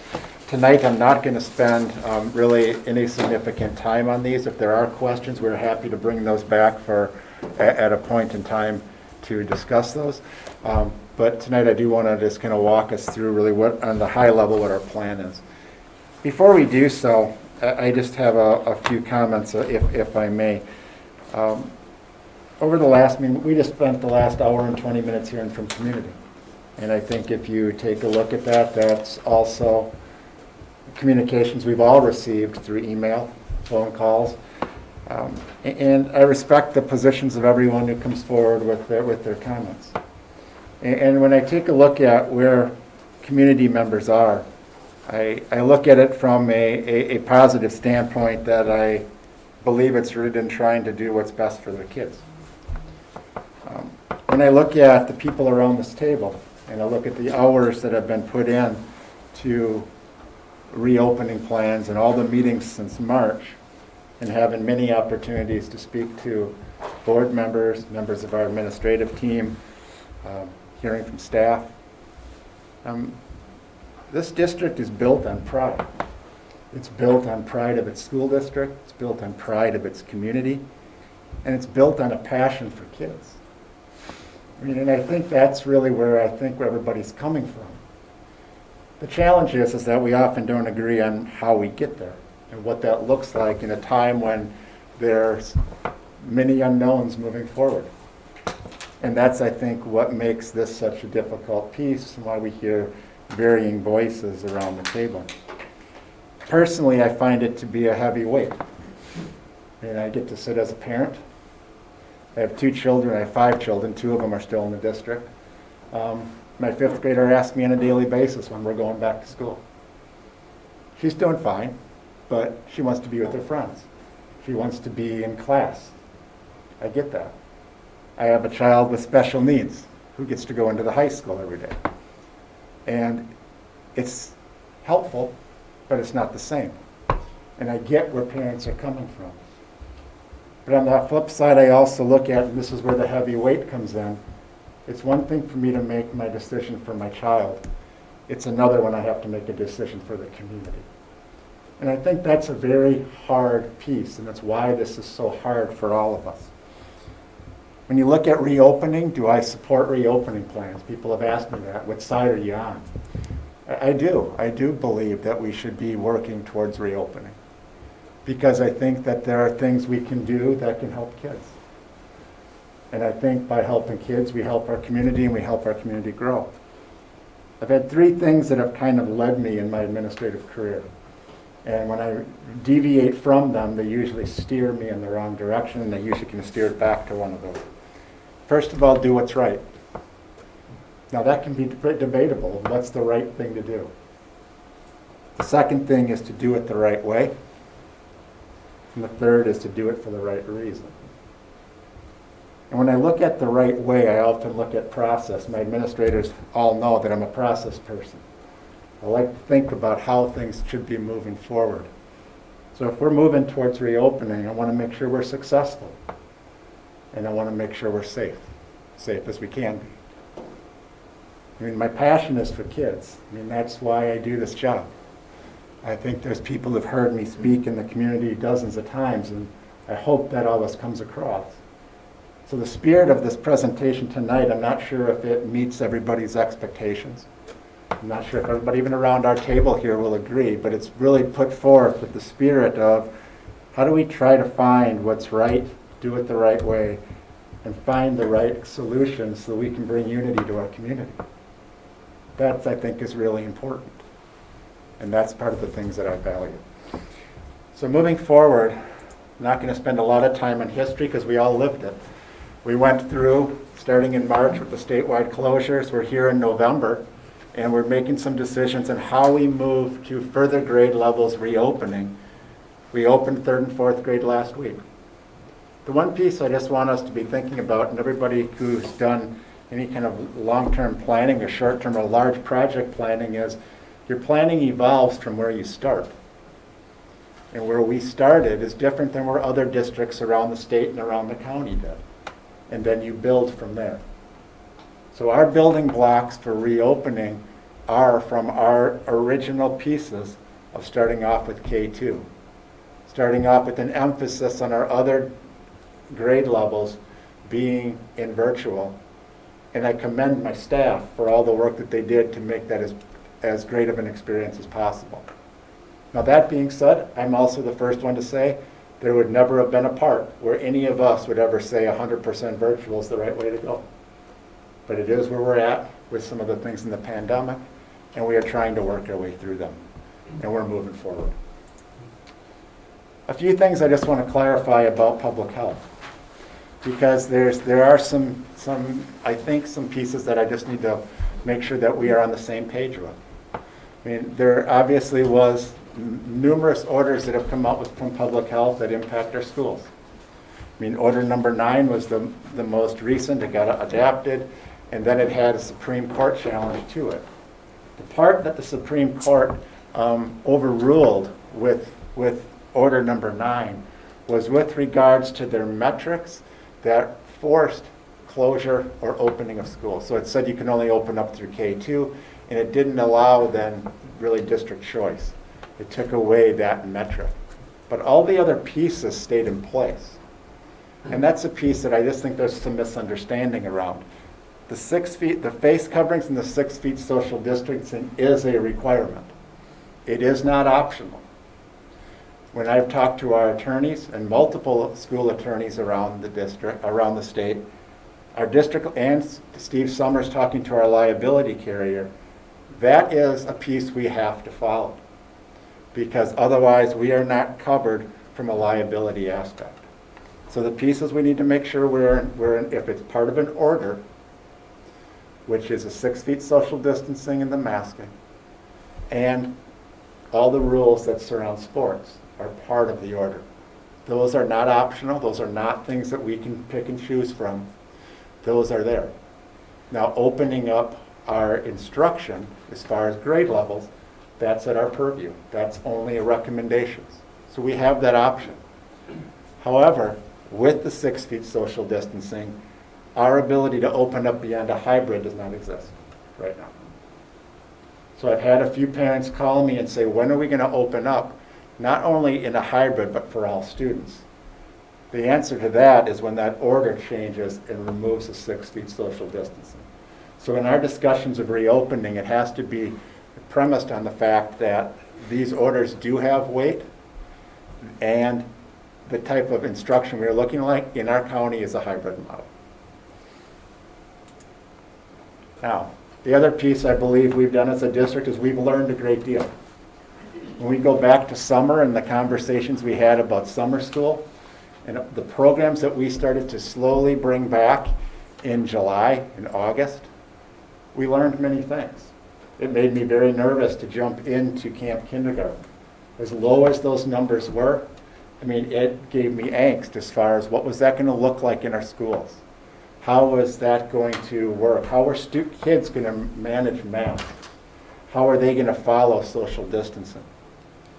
I think what we've learned over the last number of months is that our kids have done fairly well. Generally, our kids are following the social distancing. It's becoming some things that's just part of how we do school right now. I think they've been pretty good with masks. We've also been able to, I think, address COVID as much as possible. I mean, we did send out a message last week asking for community help. I think generally we have been able to, I mean, the analogy I've used and that we've used as far as thinking about what does a contact tracer do in a school, my view of it is it's kind of like a hockey goalie. You're trying to keep the puck out. The problem is if there's too many pucks coming, some are going to get in. And that's the piece that we're trying to keep them at bay as much as possible. And then if it does get in, make sure it doesn't spread within our schools, our staff, and our kids. I can't 100% say that we've been successful with that. I can't say it's been, because there are some of these gray areas where you're just not sure. But I can say that our contact tracers, our administrative team, Kurt Ely's done a phenomenal job leading that with our nurses and our health assistants.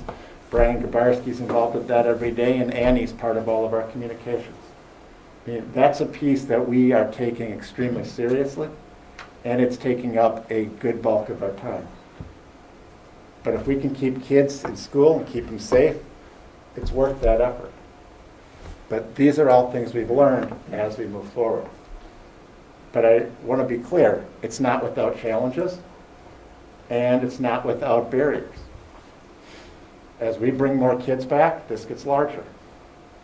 And this is a piece we just have to keep our eye on and see how we can manage it. I just added in here as part of this presentation, a big part of any reopening is the instructional part. I'm truly not trying to minimize this, but we spent an entire meeting talking about our instructional pieces. What I've shared with you tonight are pieces that our team has put together with regards to the instructional part of reopening. So I'm giving that to you as your reference. I ask that you just take a look at it. It's really is congruent generally with what you heard previously, but we felt that's important for parents to know as they make decisions moving forward with regards to remote or in-person instruction. And if the board would like further discussions on this, I do have members of our team here, and we would be happy to bring that back at a future meeting or even next week. Now, one of the things you heard from parents tonight was the desire for a survey. I mean, I think we can meet that. Because when we start to take a look at our 5 through 12 students, the one thing I think we've learned through bringing K2 and 3-4 is I believe our survey that we send out, and I'm projecting in the next 2 weeks, this week, next week, that we send it out to our 5 through 12 families. And we find out really, and it goes along with the information in the brochures I just shared with you. And we ask in order to get an idea of where do people fall. Are they interested in staying remote? Or are they interested in returning to school at designated times that when the board decides that's ready for them to be in our hybrid model? Now, I've talked to Tim Momartz about the piece as far as, and you'll see it in a few minutes, kind of our timeline. But if we do bring our 5th and 6th graders back, which would be our next group, that they would have the option at the third quarter to kind of reevaluate that. Now, the model at 7-12 is a little bit more complex. So Jeff and Brian are asking, as we take a look at this model, that those who choose virtual stay with that model through the end of the year. Because kind of bouncing back and forth and the complexities of classes and class sizes does not have some of the flexibility that you have at a few of the other levels. So now let me back up a second. So Randy, are you saying that in the 5-12, when... Can you back me up? 5-12, if you choose virtual, you stay in virtual? 5 and 6, we would say that you would have the choice at the Correct. quarters. 7-12. At 7-12, that's the thought process right now. But if you were in person and choose virtual, you could do that at any time. Yes, thank you. I didn't address that. That's really our last bullet point I kind of glanced over. But if you were in person and felt you wanted to move virtual, we would have the ability to do that. Correct. Mark? Just one clarification, 5-6. Is it third quarter or the third trimester? I believe we were talking about it at the start of the third quarter, at the start of the semester. Okay. Because you'll see in our timeline, we're looking to bring them back before the second semester. And as our discussion moved forward, Tim felt we should give them the option as we move into the second semester or the start of the third quarter. Okay. And that's the end of November timeframe? That's as far as return, yeah. I'll get there in just a second, Jack. Thanks. So this all goes in progression. We do a survey. We find out people who want to go in person or hybrid. We need that information so that our administrators can then start to put together the AM, PM, and the AB cohorts. So this is kind of your groupings. So the 5th and 6th grade is the same model we have at K4 with the AM and PM model. And the high school and middle school have a Monday, Tuesday, Thursday, Friday. I also added an alternating week because as Jeff and his team are looking at it, there are some nuances that are different with middle school than high school.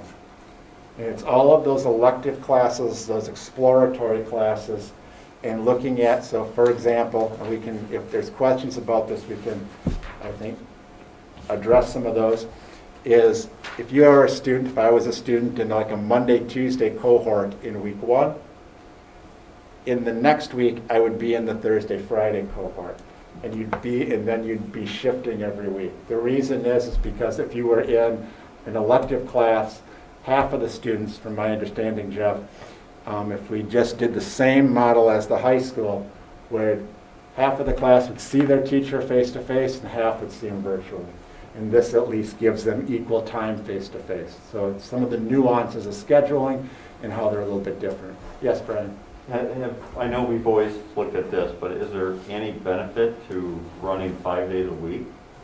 And so you have somebody's going 3 and 2, and then the next week that same group go 2 and then 3. So you're doing it every single day. I know initially we said cleaning and getting things in order for and stuff like that, but I am agreeing with what I'm seeing with not much is going on Wednesdays for our students. And so I don't know what's going on in the background, but I just didn't know if we could do that where people are doing Monday, Tuesday, Wednesday. I'm going to defer that to some folks who work really close with that, and if it's something that they're not able to answer on the fly, I'm happy to bring that one back for us, Brian. So Brian, Jeff, Tim, thoughts on kind of the question that Brian is posing? Me? Everybody's looking at me. You first. So could we? Yes, we could go on Wednesdays. So what we've been doing with Wednesdays is we have a staff meeting, we have professional development, the teams meet. Again, meeting with teachers, every one of these lessons, I heard the frustration with the kids. The same frustration as with staff. It literally takes, to make a 45-minute lesson, taking something that was 90, changing it. Staff are spending an hour and a half to make that 45-minute lesson work and to figure it.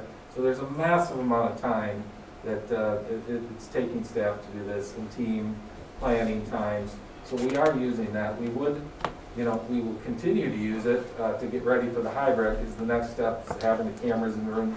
One of the parents mentioned that's going to be part of our training process here in the next few weeks. We're picking out cameras, choosing what is going to work in the classroom, testing out microphones, and so we'll have an opportunity for staff to engage in what this environment's going to be like for them. So, but moving forward, could Wednesdays move out? It's a possibility. I mean, it would be a matter of just communicating out who's 3, who's 2, and then flipping it the next week. It's a possibility. Okay, I was just bringing it up since it's been a question. Yeah. Anything to add to that, Jeff? I don't want to leave you out of that. Yeah, I think for the middle school, with the alternating week, it would probably even be easier thing to do than it would be if you're doing a Monday, Tuesday, Thursday, Friday, more, because if you're an alternating week, you just do one group 1 week, one week the other week. The part that I agree with Brian on is, although I think we heard from some people that some kids are not doing much on that Wednesday, a lot of my staff have been meeting with kids individually on those Wednesdays in the afternoons. The mornings have been spent with a lot of the same stuff that Brian's doing, professional development, team meetings, trying to get things prepared. With the shift to our hybrid model, I think some of the time our staff have had in the morning to do some of that work is going to go away because kids will be coming a little bit earlier. And I've heard a lot of community also share that they want to maintain that contact time, and I think we're going to need that because of the 2 groups we're going to be serving at the same time. And so if you bring Wednesdays back, some of that time for staff to plan has got to come from someplace. And so then maybe you compromise some of the contact time Monday through Friday, as opposed to maybe maintaining some of that contact time Monday, Tuesday, Thursday, Friday, using your Wednesdays for staff to kind of work on their stuff. So it's a pro-cons trade-off like everything we've been talking about is, but I think it's something that we could consider. It's just you have to figure out how you're going to move things around and to make that work. So the contact time, were students required to sign up for any contact time when they were face-to-face? At the high school level, we made you sign up for. So, made you sign up for, yes. So if we would not use Wednesdays, and we really sort of use that for some contact time, what's the challenge of having kids sign up for something during that period? Just instead of just leaving it up between the teacher and the student. It means scheduling and following up and making sure that they actually do it. Okay. So it's we're finding it challenging to get kids to follow through with some of these, and so I mean that is under an assessment at this point too, how we can best use that time. Just to go back to the Wednesday time too, I would say that is our time that we're probably utilizing the most for the virtual enhanced. Large groups of kids can come in that day, and that is happening, so a lot of our labs are running on Wednesdays and for longer periods of times, just to kind of negate the time aspect. That's the day we can run things for longer periods of time with smaller groups of people, and we have staff running from 8 to 4 on Wednesdays right now. So. Right, so if we had an AP Bio group that some of them decided to do virtual, we could still, if we kept Wednesdays as is, we could still use Wednesdays to bring those virtual kids in for labs. Yep. Okay. I think the other piece too that's different in the middle school is there's contact time built into the high school 4-block schedule. There isn't at the middle school. So if you run the schedule as is with middle school, there's not a built-in block within that 8-period day. That would have just been contact time per se. And so it's a little bit different from the scheduling standpoint for middle school. We've used our homeroom for some of that, but not every teacher is available to get at the kid, whereas in the contact time of high school, there's more universal availability for teachers and students. Thank you. Right. To that point though, having that Wednesday instructional period, I think it's important. I think we're hearing from the community that it's important. Because what the community is seeing is that not much is going on, even though there is a lot of stuff going on. And, we're here for the kids. So, the parents and what I think we're hearing from the community is from the kids' perspective. Well, and I think that there's a lot going on Wednesdays. It's just in a select group of kids who need the extra help or coming in for things. It's not probably 80% of the student body, but it's still. But it's still that 80% of the student body that, those parents are looking for that educational opportunity. But you're also looking for the virtual people are looking for that enhanced learning, and that's happening on that Wednesday a lot. You can't just keep dividing it up. There is only so much time in teacher contact. So if your hybrid kids are getting 2 days with instruction with a teacher, I think and if you take away the Wednesday or add Wednesday to those people, you're taking it away from the enhanced virtual learners. I think just because you don't see a classroom coming in or it's not organized all the time, I think you've got to look at the number of kids that are being served there. Well, I think that's what I'm saying, is that maybe there's 20%, and what are the 80% do? But they've had 2 days already. I guess what I would suggest is to start bringing kids back, if we decide at the semester, how do you change that? Yeah, I think we have to be aware that a change is going to not, we may be here now, a change may tip the table one way, and we need to find a way to rebalance it. And so for the students who are virtual and are comfortable with that, the families are comfortable with that, I would hate to take away those options that they can come in as well. So that's what I'm trying to bring up and think about. What I would say is, I think we're relatively set on some of the pieces of the model, but we're also open as far as ways that are it's good input for us to think about as we go forward and vitalize some things. Kind of walking us in a progression here. You have a survey, lets you know exactly where parents want their kids. We then have assignments. We're choosing them AM, PM. That leads into transportation. Once we have those pieces and we get them into cohorts, then we can decide how we're dealing with the transportation pieces. This is a piece right now that's in process as we start to really plan out K4, 5, 6, 7, 12. There may be some impacts, and there probably will be, on kind of start and end times to make sure that our buses can travel, pick up the kids we need, get to the schools at the right times, and we have to do some staggering of that. So as that gets worked out, I'll bring that back to you. But this is a piece right now that's definitely in process.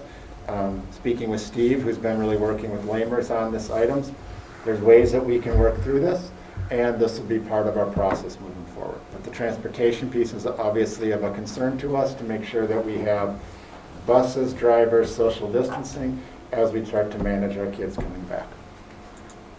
Randy, do you think that's something that can be somewhat managed before we get to that grade?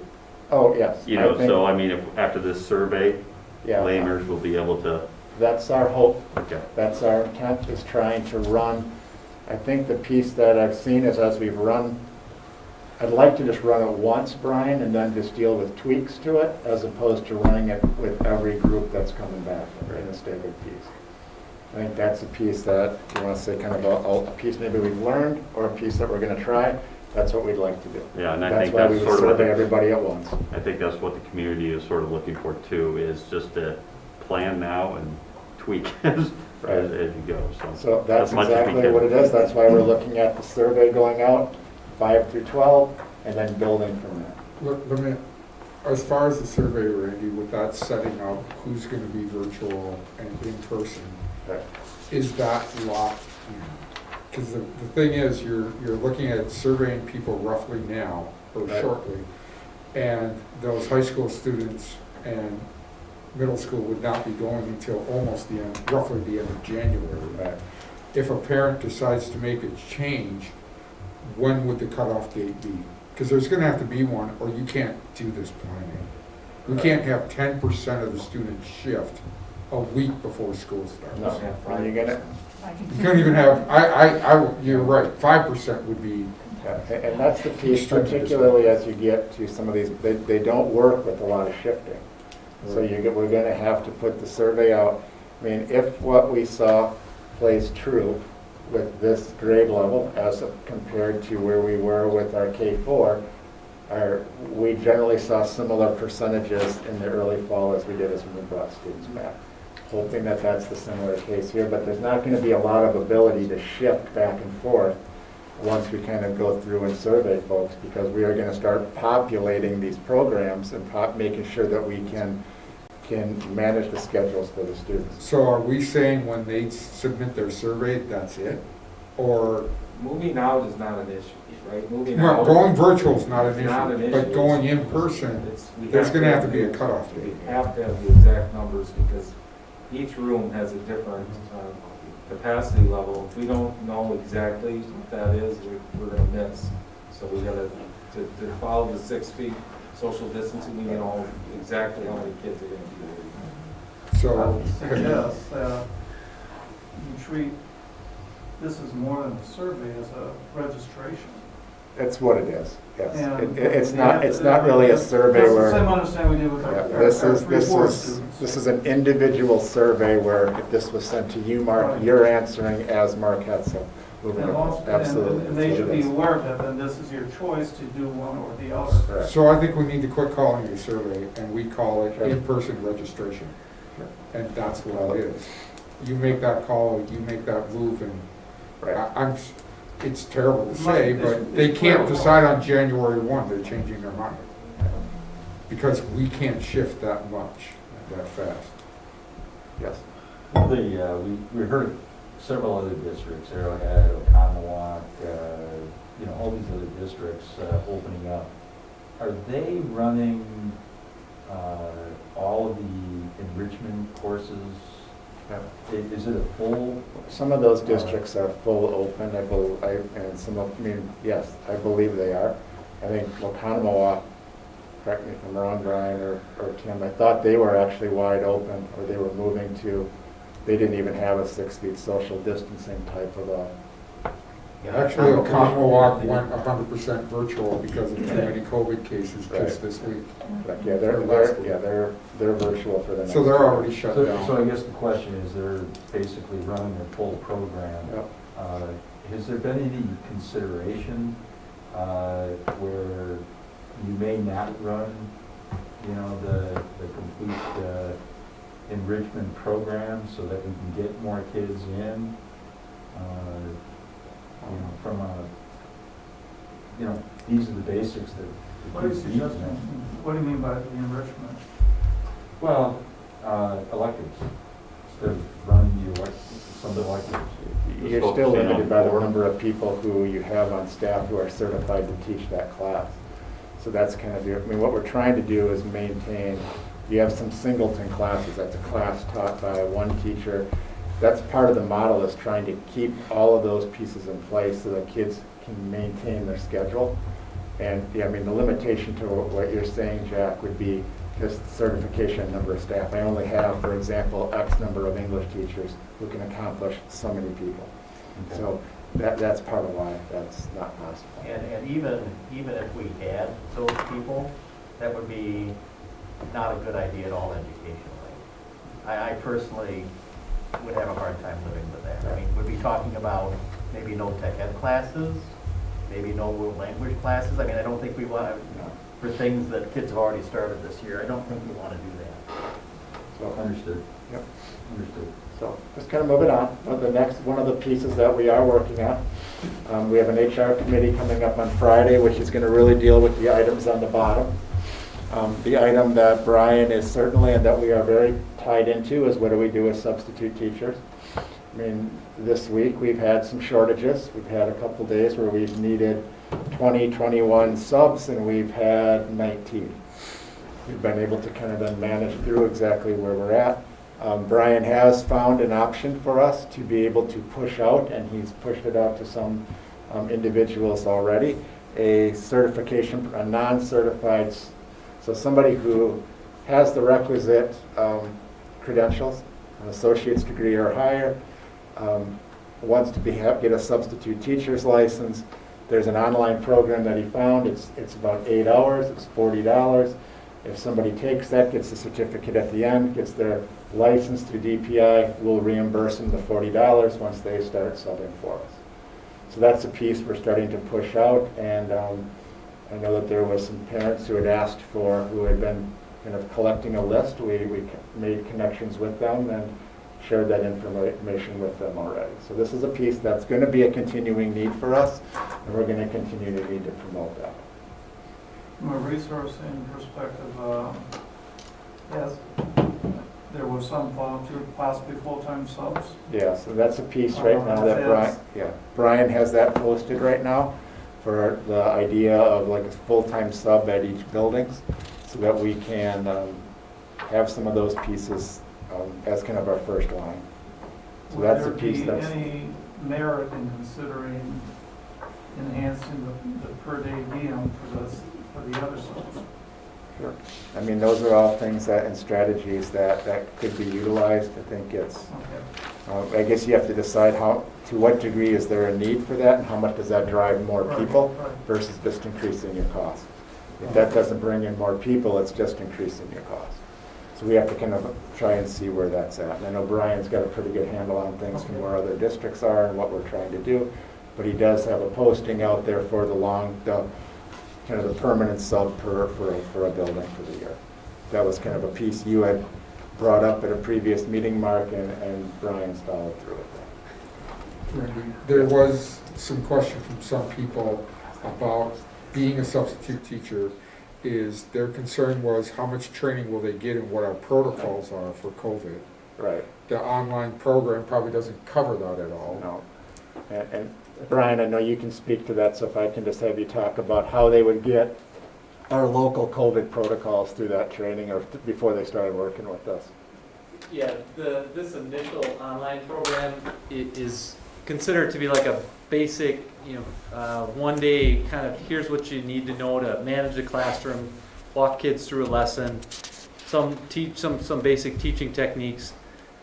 What you're speaking about, Dave, is actually relates directly to a program that we created here in the district and have been using this school year. It talks about our particular policies, our particular buildings and our practices. And we've, at this point, every employee in the district has received that, and we would, including the substitutes that started this school year, we would, again, once these folks come in, we can push information out to them and get them, have them check off on it before they start to work for us, so they do know what we expect of them. Great. Thank you, Brian. The other items at the bottom are part of some things that Brian will be talking to the HR committee about, particularly as we have the sunset of the FFCRA leave, accommodations, and some other pieces that are just related to kind of our staffing handbook, etc. So that'll be a piece that we are in process and things that we're working towards. Facilities. This is another piece that we are being diligent as far as our planning. It's also an area I would say that's evolving. As you learn more about COVID, you think more about what are the necessities for cleaning. We've come across the things like the ionization system that we put into our HVAC system, and trying to see how do all of these components play together. I think that when you go back to last spring, you heard a lot of conversations about something called deep cleaning. Really, deep cleaning means disinfecting. So whether it's a Victory sprayer that's doing the electrostatic spray, if it's a wipe that you're using like we've had at different board meetings here, any of those are considered disinfecting and fall under what's called deep cleaning. I think that's become a bit of a term that's kind of taken on a bit of a meaning that's not really what it is. It's not necessarily special, it's just disinfecting is really a better word for it.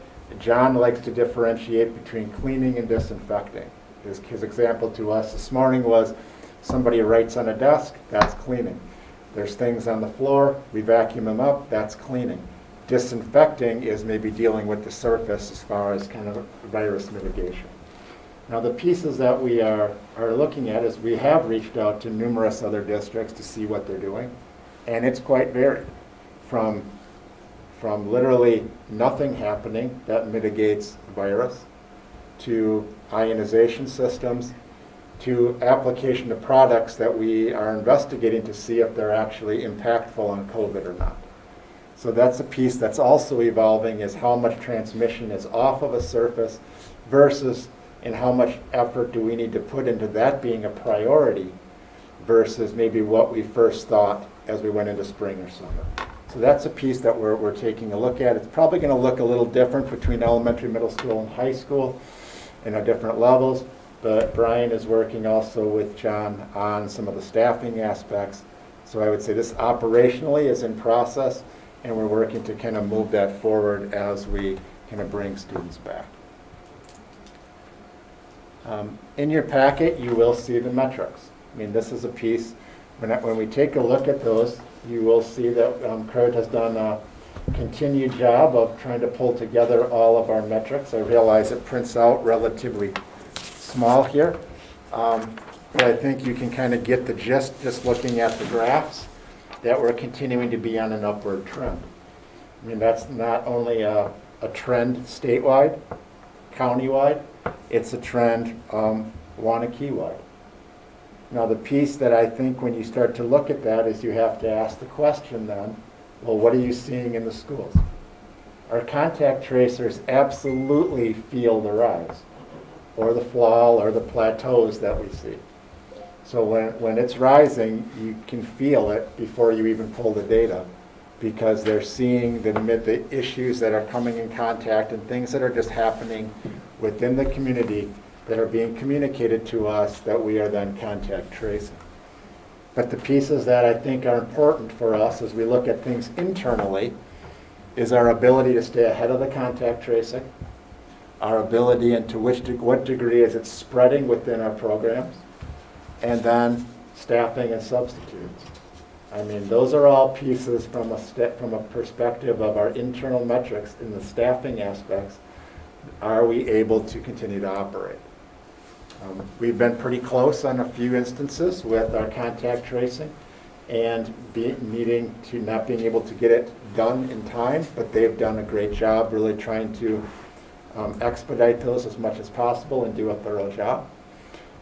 But there will be, as we continue to open, there will be times that we are going to have to take some pauses. And I think as we walk forward, we just have to understand that. When you say pauses, do you mean close the school? It may not necessarily, Judy, be an entire school. It might be a classroom. Like we have a kindergarten classroom right now that has been closed down for 2 weeks.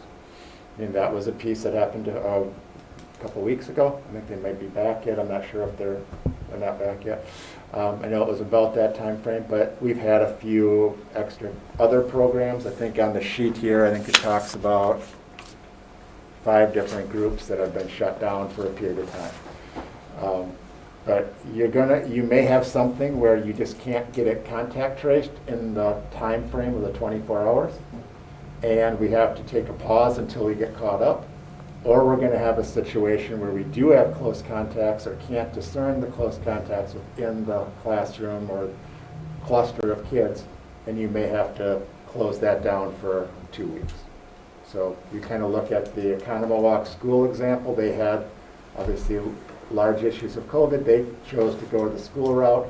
At this point, we've been able to contain it, and really, it's really been more programmatic or classroom based. Yes, Mark? So realistically, whenever we're looking to bring a group back, in addition to what we've already brought back, is that again, one of those resources that we definitely say we should really hire another contact tracer for each group, or each of 2 groups, something to that effect, in addition to potentially additional health assistance minimally? I mean, is there a definitive number that, based on what we have now, that you think we need to move forward? What we're looking at right now we've obviously added the nurse position. We've hired one of the contact tracers. You've given us authority to hire 2 more. Yep. Before 5th and 6th grade come in, we're gonna make sure we have the other one on board and trained. And before we would bring 7-12 back, we would bring the other person on board. And then I think it's gonna be, do we need more beyond that? So that's kind of our plan. I think to hire all 3 right now is probably not needed. There's some days it probably would be, but not every. But we are looking at kind of a staggered piece to bring those folks in, get them trained so that they're ready to go when we are there. Okay. We also, and I give Kurt and his team credit for having some substitute nurses in line who've helped us out. So we do have some other people who can assist us as necessary. Brian? So is there a sort of a down period when we do shut down a class, say today? Are they back up and running virtually tomorrow? Or is there an adjustment period? I believe they were up and running. I'm looking to Amy back here for our I think we made the shift to them going virtually within the day. Yeah, did it fall the fall break? It fell over fall break, Yeah, so we got so- lucky there. We had a 2-day Oh, that's right. natural break in our calendar that they were able to prepare then for the following Monday. Again, part of if we're closing, it depends why we're closing. If we're closing because we haven't done the contact tracing, thank you, whatever I said. If it's because we didn't get through our process, it might just be the next day, so we could treat that like a snow day for that class, and then they'd be back in person the next day, depending on the outcome of the tracing. If it's because we believe that there was close contacts within the group, which is what happened with that kindergarten, then we would have to move that for 14 days to a virtual, which is what we had to do with the kindergarten instance. Yeah, I'm just asking. I don't know what the turnaround would be normally if we had to do that. Yeah. I'm just, because parents are gonna wanna know, Yeah. you know, sort of like, do we start up next week? Well, Do we start tomorrow? and to that point, Brian, one of the pieces that we've talked about is at what point do we draw a line and say, if we're not, and I'm just gonna arbitrarily say, 5 o'clock. I don't want to be making a call to parents at 9 o'clock at night.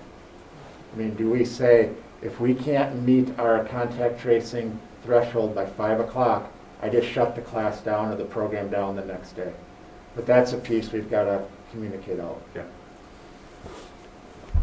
Thank you.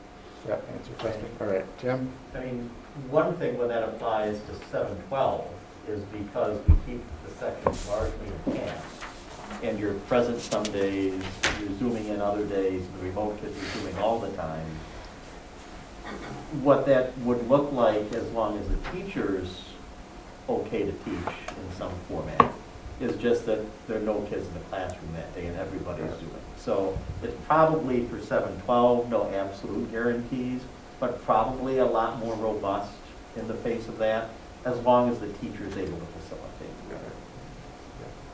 Jumping back to the metrics piece, when you take a look at the metrics, obviously we have high incident rates. You see high burden rates that are continuing to move forward. You also see then the internal pieces as far as operational. There's also some discussions at the county level of putting together a task force that's looking at mental health. And part of that's being precipitated based on looking at other factors that are impacted by COVID, other than the physical aspects of the disease, but the mental health, the educational impacts as well. But from when I think what we have to take a look at, and I think we've heard this from medical advisory, is you have those burden rates, and then you have also how are you being able to navigate your school and operate your school within those numbers. And I don't know, I mean, I've been asked, well, what's the number, what's the threshold to move in or out? I haven't been able to provide that. I think it's really very much a piece that we have to be very mindful of, that second bullet point, and how well can we address that given the level of disease spread within our community. And then it starts to get into these pieces as far as what are the other protocols or other practices or other things that we do as a district that either help or hinder that. Now, public health's piece right now, even with the high numbers, they're not advocating to close down K2. They're keeping that open. And then they are recommending you don't go beyond it, but if you go beyond it, you go in stages and you go slow. That's basically what I'm generally hearing from the public health department.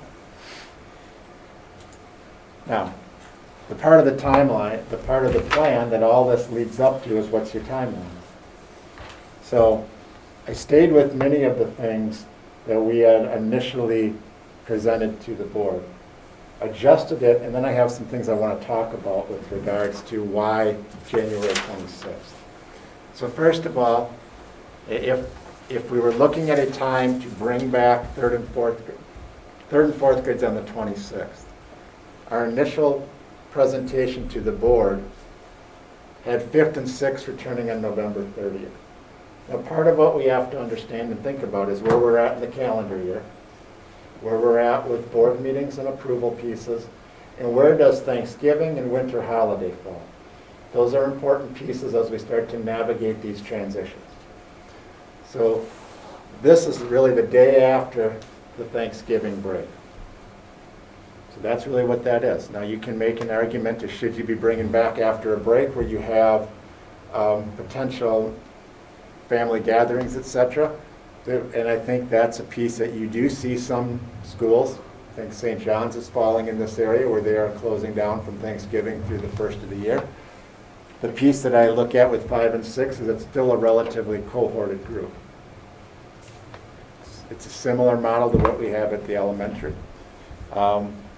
I think if there was a group to bring back at that time of the year, that's probably the one that fits that model the best. I think we need to see how that goes. I think we need to be able to see, can we staff it? Can we get the subs to address that? And to what level does now that volume of being back with the disease issues within our community, are we able to keep up? When you bring the students back on the 30th, you are within weeks of then our winter break. So you go within just a few weeks. If you were kind of looking at in like 2 or 3 week increments of wanting to bring a group back, we had a conversation is, do we break out and bring 7th and 8th grade back earlier? Well, your options are, you bring them back literally in the days before winter break, which to me, just from our perspective, just didn't make sense from a transitional standpoint. And the second part was then we talked about, do you bring them back immediately right after break? And the piece we looked at there was you have almost a 2-week off period. And I don't want to jeopardize having a group come back that's going to have less of the cohorting than we're able to do at the elementary. Bring them back at a time when we know we're going to have family, staff, etc., who potentially are going to be at different gatherings. Do we allow a gap to kind of let some of that potential, my projected impact, kind of flush itself out of the system before we then bring them back. And then looking at educationally, the break at the semester. So our thought was then the 7 through 12 returning at the semester on the 26th together. But that was the reason we didn't break them out, and that's why we didn't kind of do some of those staggerings. But I think you have to just have that in your mind of when those holidays fall and how this all plays out. Yes, Jack? I think that makes sense because Thanksgiving, people get together for family gatherings and so forth, but they probably are going to be a little bit more limited this year. Where when you get into Christmas holidays, now you got a week off for Right. 10 days, and now you're starting to potentially travel around the country. Right. I think it makes a lot of sense to have, a couple weeks between the holiday and before you bring kids back, so it doesn't jeopardize the entire program. All right, and this, if we're going to do this, I think it's imperative for us to send out some sort of a community, please work with us as you approach the holidays, to remind them the more conservative, the better it will be for being able to bring the kids back. Somehow that message, people don't want to hear that. But if we want kids coming to school, you talk people traveling Christmas, they shouldn't be by all the recommendations from professionals. And I think we need to remind them that if we're going to do this, we really need their help to, maybe this is the year that all holidays are going to be smaller than you want them to be in order to make this thing happen. So we don't have to shut down.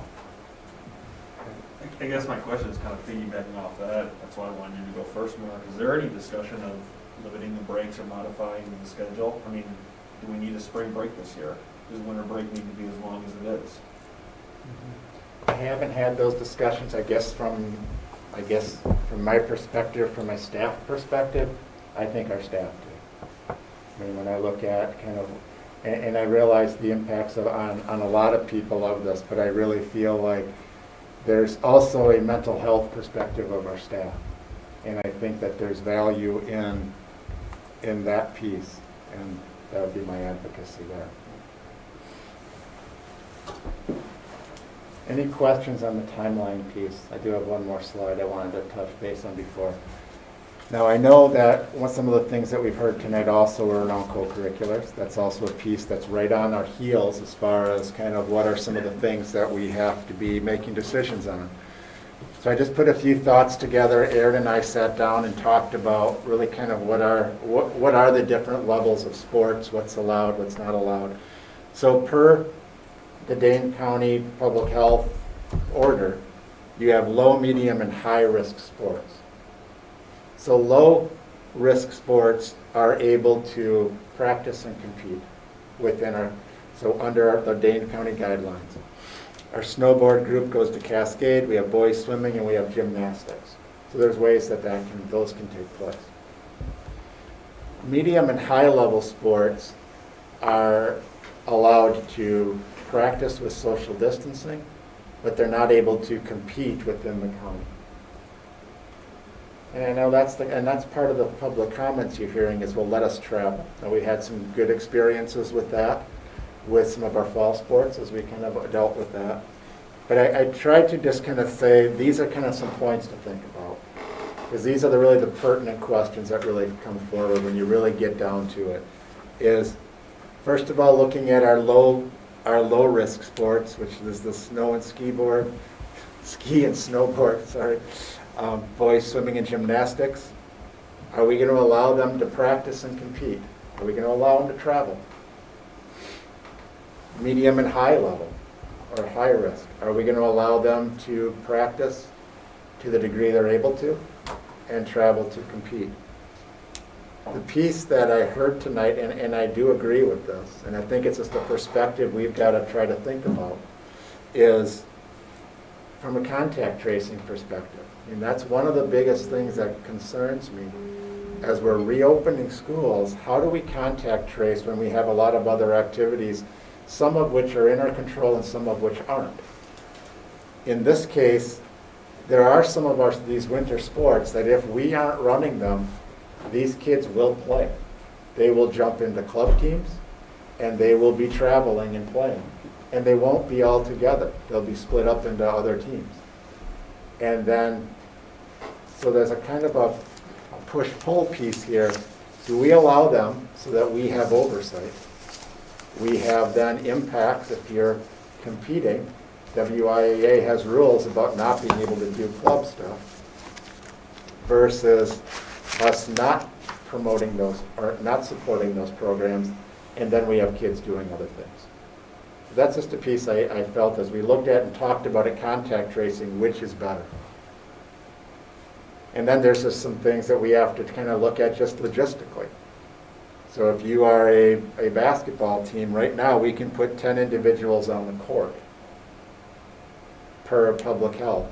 You have to have the 6 feet social distancing. If Aaron drops the net or the divider in the large field house, we can put a group on each side.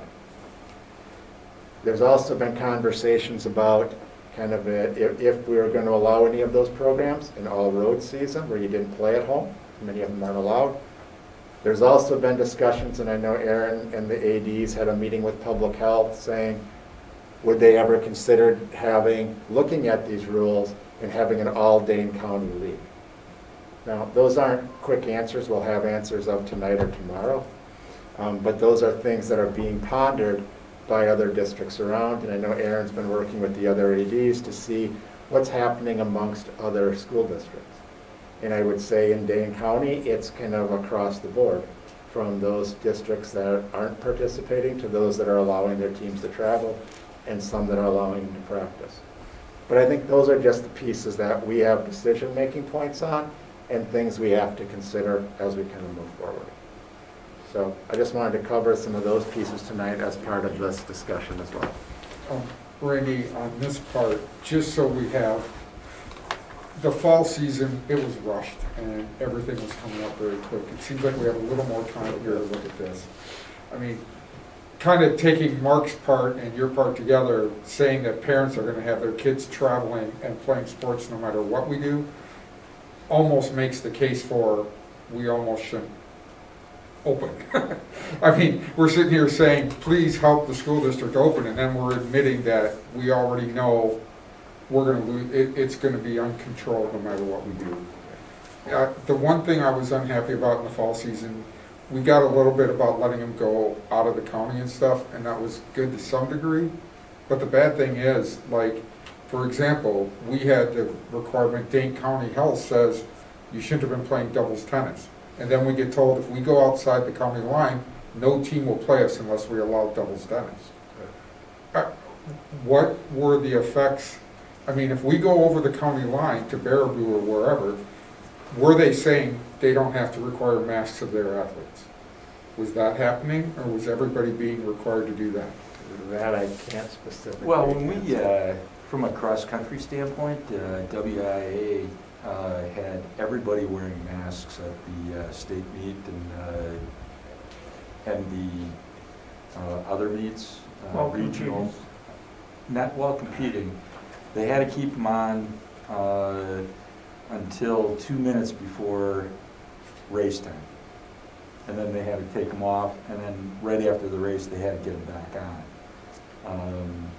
So I think that'd be something important for us to know when we start looking at voting on that, is what are the WIA rules for those sports? And more importantly, what are the other school districts going to require or not require if we go there? Because to me, I'm not willing to risk opening the high school and doing education and then saying we're going to allow sports activities to be at a lower requirement and put our whole high school at risk over it. That makes no sense. And I recognize that, but, you know, we could potentially allow that to go out of county only, because we can't do it here by Dane County. even if SALT doesn't require, let's say, the basketball programs to wear masks, if you're gonna compete, our team will wear masks, which ties in with what the WIA did for volleyball as an example. And, set some of those criteria, how our kids will do it if we're gonna go out of the county. I do think it's important to keep in mind that the question that was on the slide is, if we don't do it, they are going to do the private thing. I know a lot of kids went as far as Milwaukee for weekend basketball practice because they're on different regional teams that are practicing in Elkhorn and that you name the place. Okay, so that's bringing that back in anyways. If we can have a winter practice and then give them some controls for leaving. You look at the report from the UW on the impact of sports on spreading the disease and from the fall, it was minimal. The UW just lost their Big Ten football season. The I'm not sure I'm gonna say that. The UW came out with a report that analyzed the WIA fall season and the impact of participating with spread of COVID, and it was negligible. That was actually just a survey that was sent out. It wasn't any. Most of the schools didn't respond. And you can guarantee any school that had a problem didn't respond. It's like we keep hearing Oconomowoc is a great answer, yet they closed down and went virtual this week, the next 2 weeks. It is what it is. People report what they want to report. Okay. I'm just saying, if we're gonna do sports, and I'm fine with doing sports, and we voted to do it the fall for what we could. It's wherever we go and whatever our students do, and it can't be just our students in masks, it's got to be the activity. There is no reason to risk getting a bunch of cases from a sports game, coming back and shutting your high school down for 2 weeks. That makes no sense. My bigger concern is, who's going to travel to those, anybody could go to a Soft Prairie basketball game probably. So parents are going, friends are going, students will be going and stuff, everyone's going back. So, it started out as a school district issue, this is a community issue. And that's one thing that the public's listening, we have not heard from community people that don't have kids in our district and what they feel about what we're doing and how they feel, how comfortable they are with our kids being in school and stuff. So I would like to hear more of those. And I hope Dane County gets together and runs a league. That would be perfect. But if the point was that if they're under our auspices for the activity, then we have them here and can contact trace them. But if they're in the league ones, we don't have that ability. So you've got a little bit of a margin there that's better. That bullet point is solely written from a contact tracing perspective. Yeah. Because then I have a coach who works for us, who's our immediate contact that we can go through and we can get the information.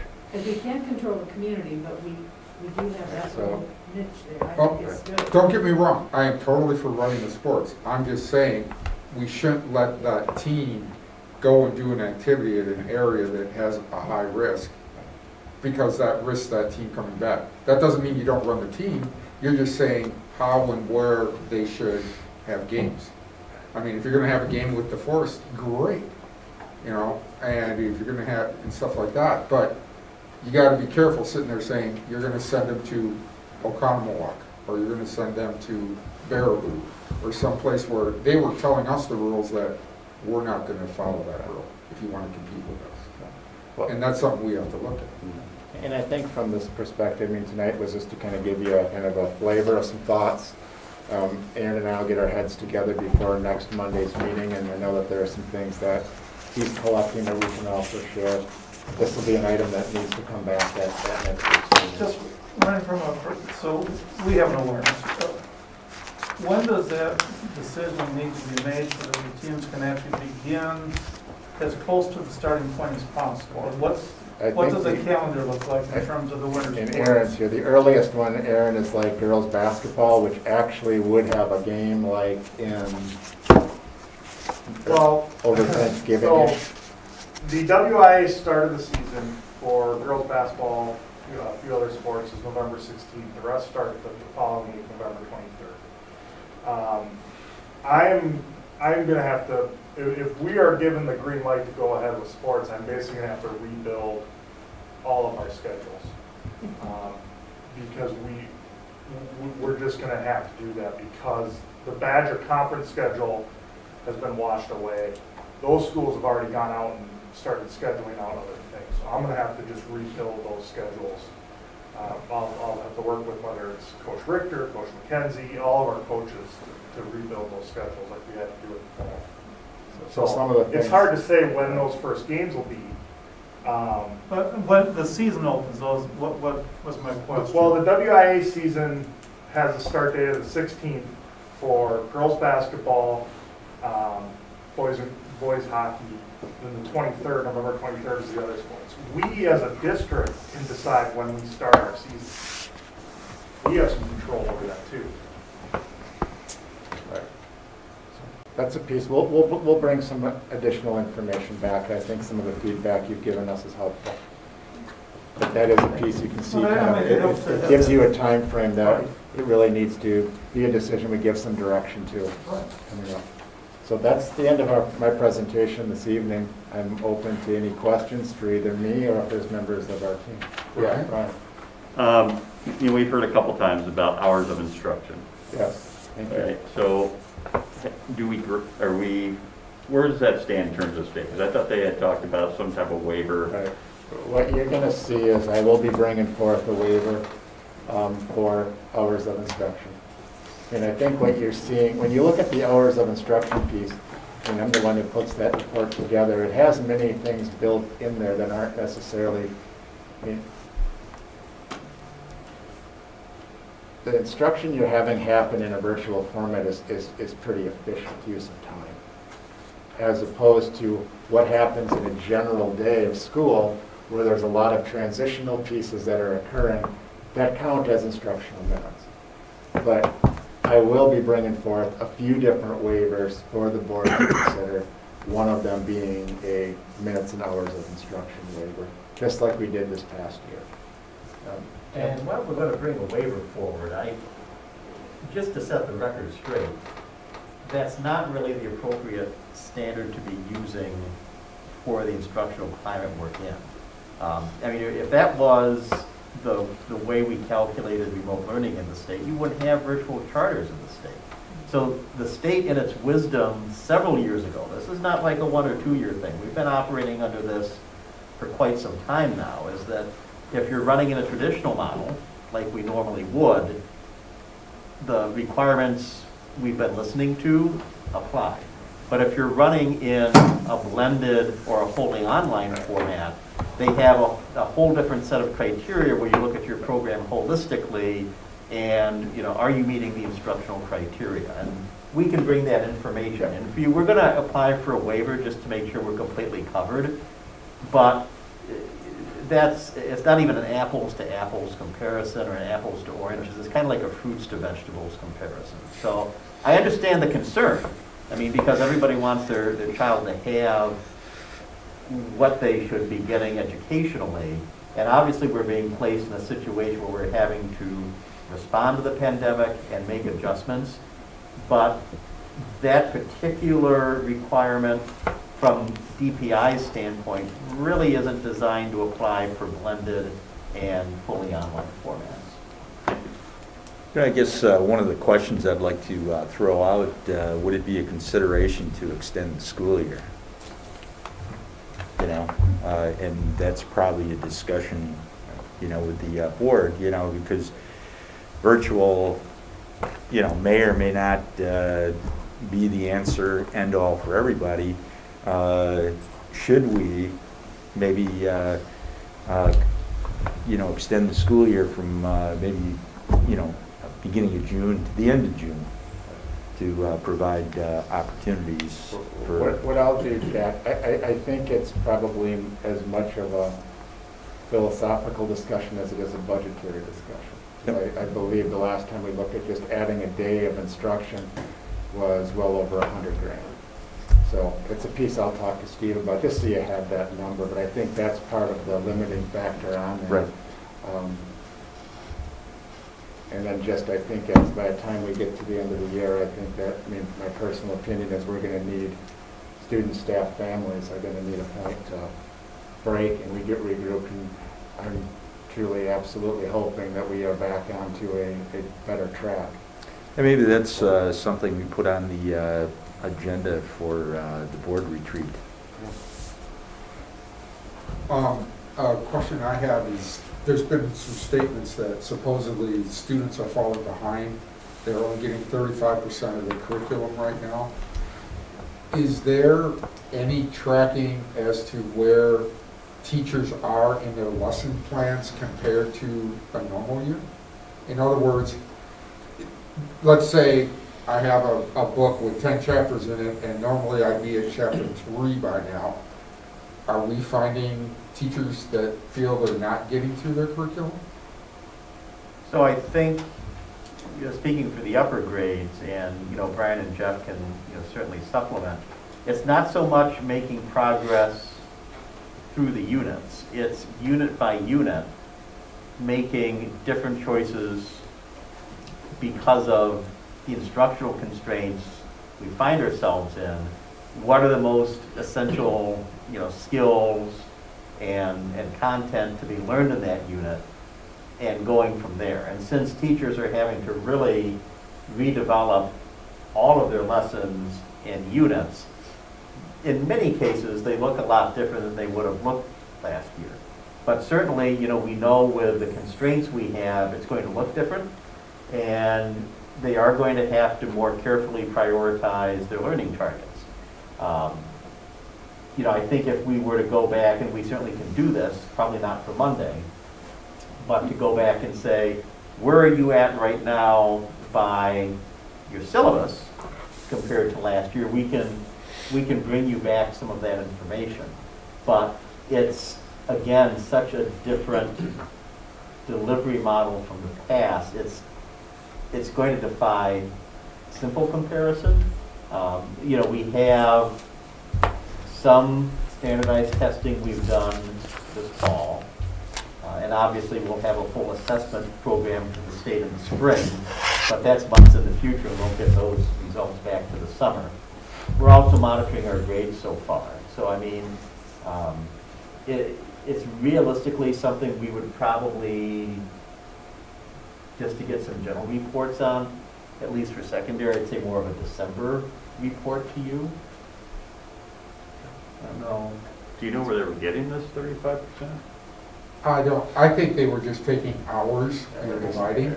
I think it's an hours comparison, Brian, as opposed to a curricular comparison. But I think it would be something to maybe let parents know, or even ourselves, to know if there are areas we're falling behind in and getting into trouble with saying they're not going to get through their syllabus. That would be problematic. And the sooner we figure out if there are certain areas that are falling behind, the sooner we can do something about it. If we wait till the end of the school year, yeah, it's done. We can take a look at that, and as Tim said, we can bring that back as a report.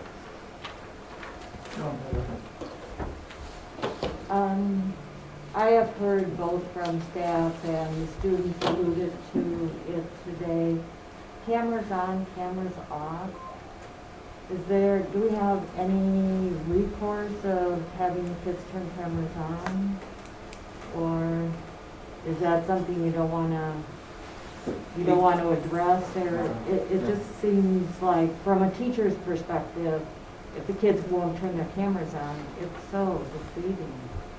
We've done a survey to find out where kids are at. We're gonna be looking at that. Obviously,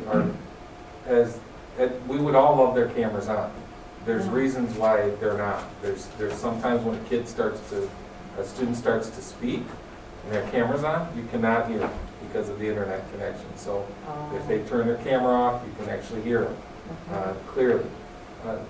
Some students aren't comfortable with allowing people into their homes. As we've allowed kids into our classrooms and parents into our classrooms at this point. I mean, it's a comfort concern for some people. So it is, would we prefer, when students ask me, what do I want? I say, turn your cameras on if you're comfortable, and a lot of them do, some don't.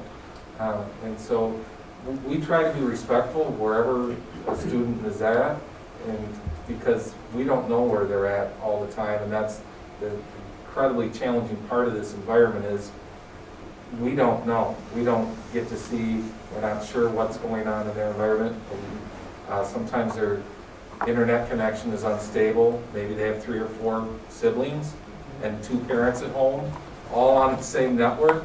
And then by you just turning your camera on, it destabilizes it. So we respect them on where they're at. If they can, that's great. I think when we meet with them individually, they always have it on.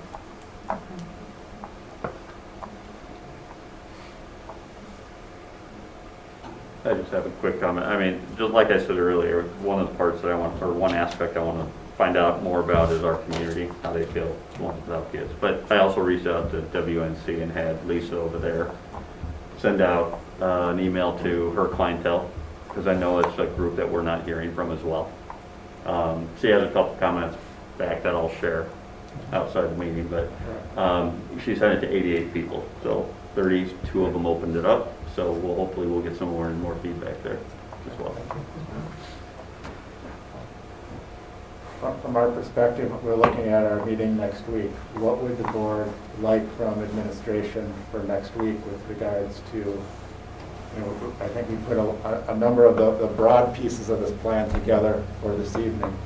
Are there things, obviously we have the co-curricular piece that we need to bring back. Are there other things that you would like us to clarify, have further discussion on, or follow up on for next week? I think this might be for you, Randy, or it might just be for whoever's listening out there in the ether, I guess. The question I was going to have for you is, I guess, what input, if any, has staff had in coming up with these plans, and what's their awareness of overall what's being pitched?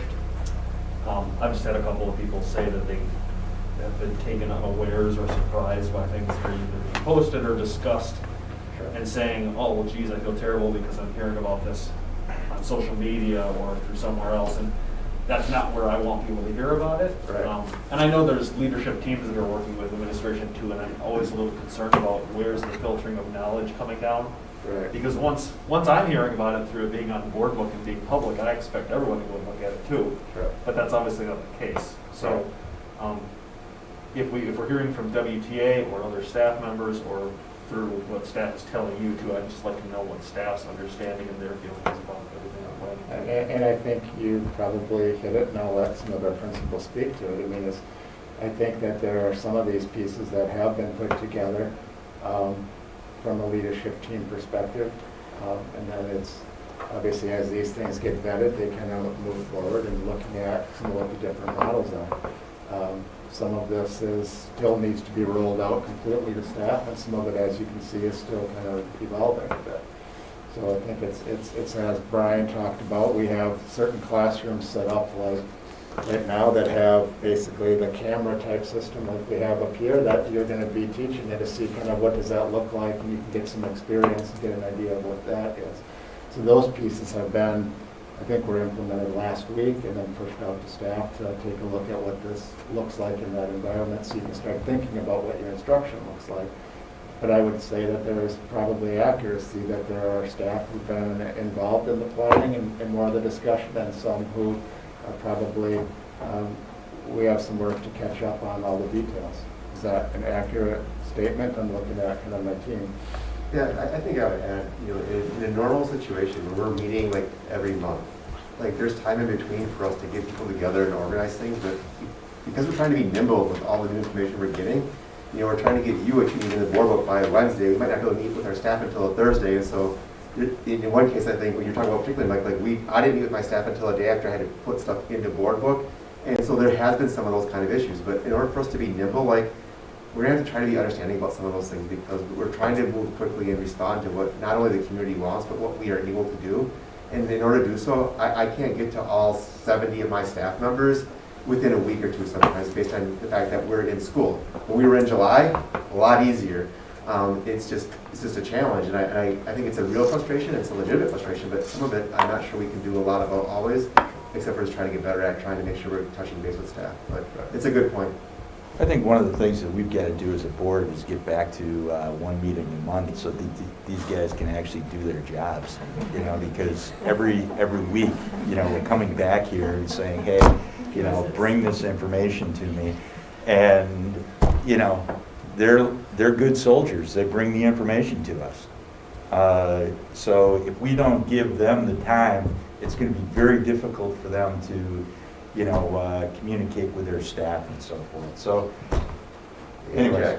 I agree with you, but I want to add one thing to that. I do feel good about, even though it's been so often, being here and at least sharing the information with all of you so that you can take everything that you need and then you can collectively make a decision you think is best for our community. Because whether people like it or not, that's what our job is to do. And if we feel like we've walked out here on a Monday night giving you what you need to make a good decision, that's better doing that every week than waiting a month and maybe getting it wrong. So I totally agree with you. I don't like being here every Monday night, but I'd rather do it and get it right than not. Well, I'd rather come here with more detailed information than, you know, it's thrown together because, and I think if you have more detailed information, you can make good decisions. Good point, thank you.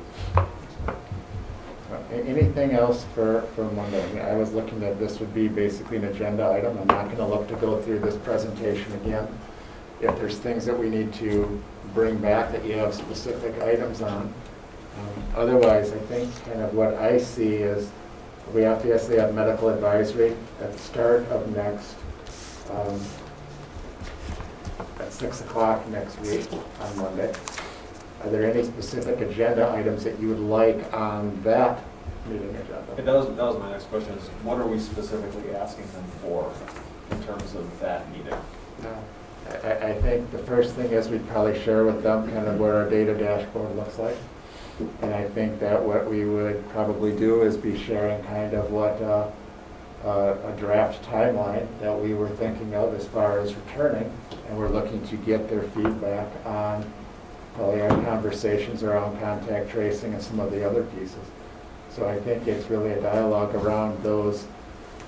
I don't want to say they're not really hard metrics. I mean, there's the data pieces, but then there's the narrative as far as how we're able to deal with things internally.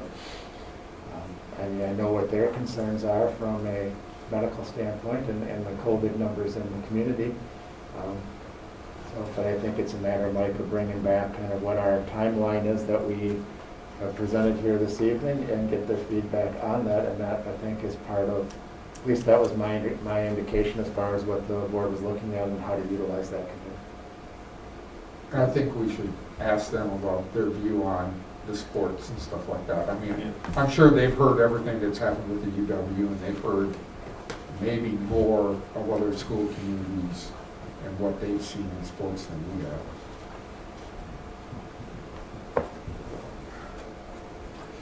So if there's no more questions, the next agenda item is about Education Week, and I believe Mark has a letter.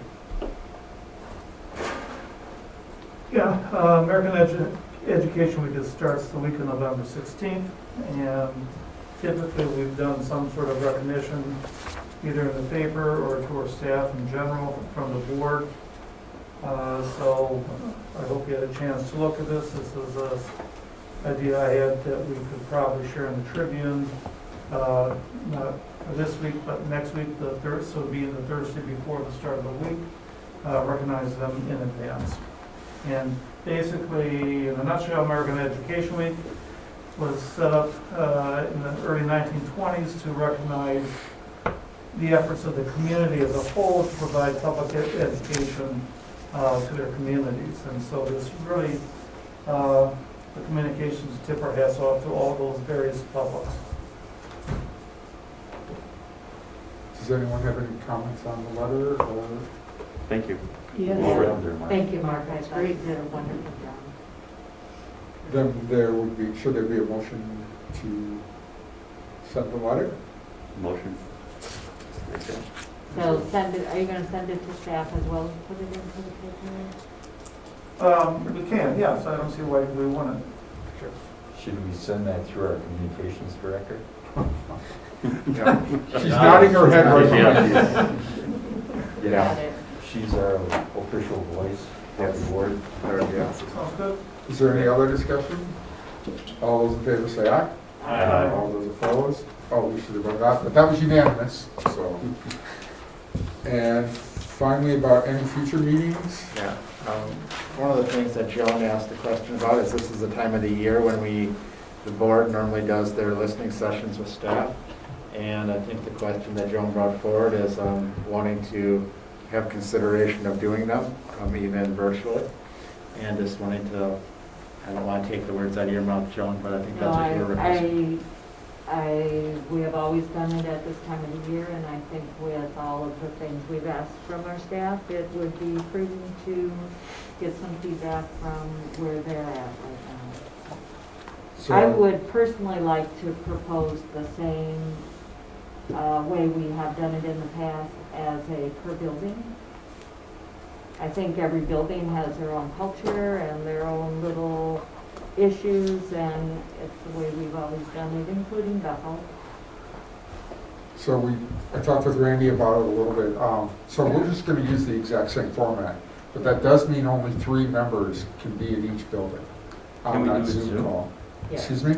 Can we do it Zoom? Yeah, we So do it it Zoom. is- We can, but if you have more than 3 board members, it has to be a public meeting.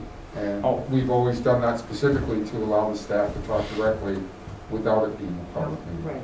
So we'll have sign-up sheets next week at the board meeting, just like usual. So consider that. The one nice thing is, it'll probably be able to have a little more flexibility. Do we want to preset the dates or let the 3 board members set the dates? What we'll do is we'll go look for some dates that work, and then we'll bring those back, and then people I can think it'd be sign better, up. yeah, to work Yeah. internally So- so that we work around their schedule Right. versus. So we'll do it the same as before, where basically each Yeah. building has a certain date and time, and Right. then we just gotta make sure Just sign up. we have 3 for each one. Yep. And we'll work out the Zoom piece. And all the board members keep your cameras on. Yes. Cameras have to be. Right. That's all we have. So then, next is that it? That's it. That's Motion it. to adjourn. Motion to adjourn. Is there a second? Second. Oh, I think Brian was faster. Brian? All those in favor, say aye. Aye. All those opposed? Did you want to take a Thank roll you call? very much. No, I think we can do that as another unanimous. one.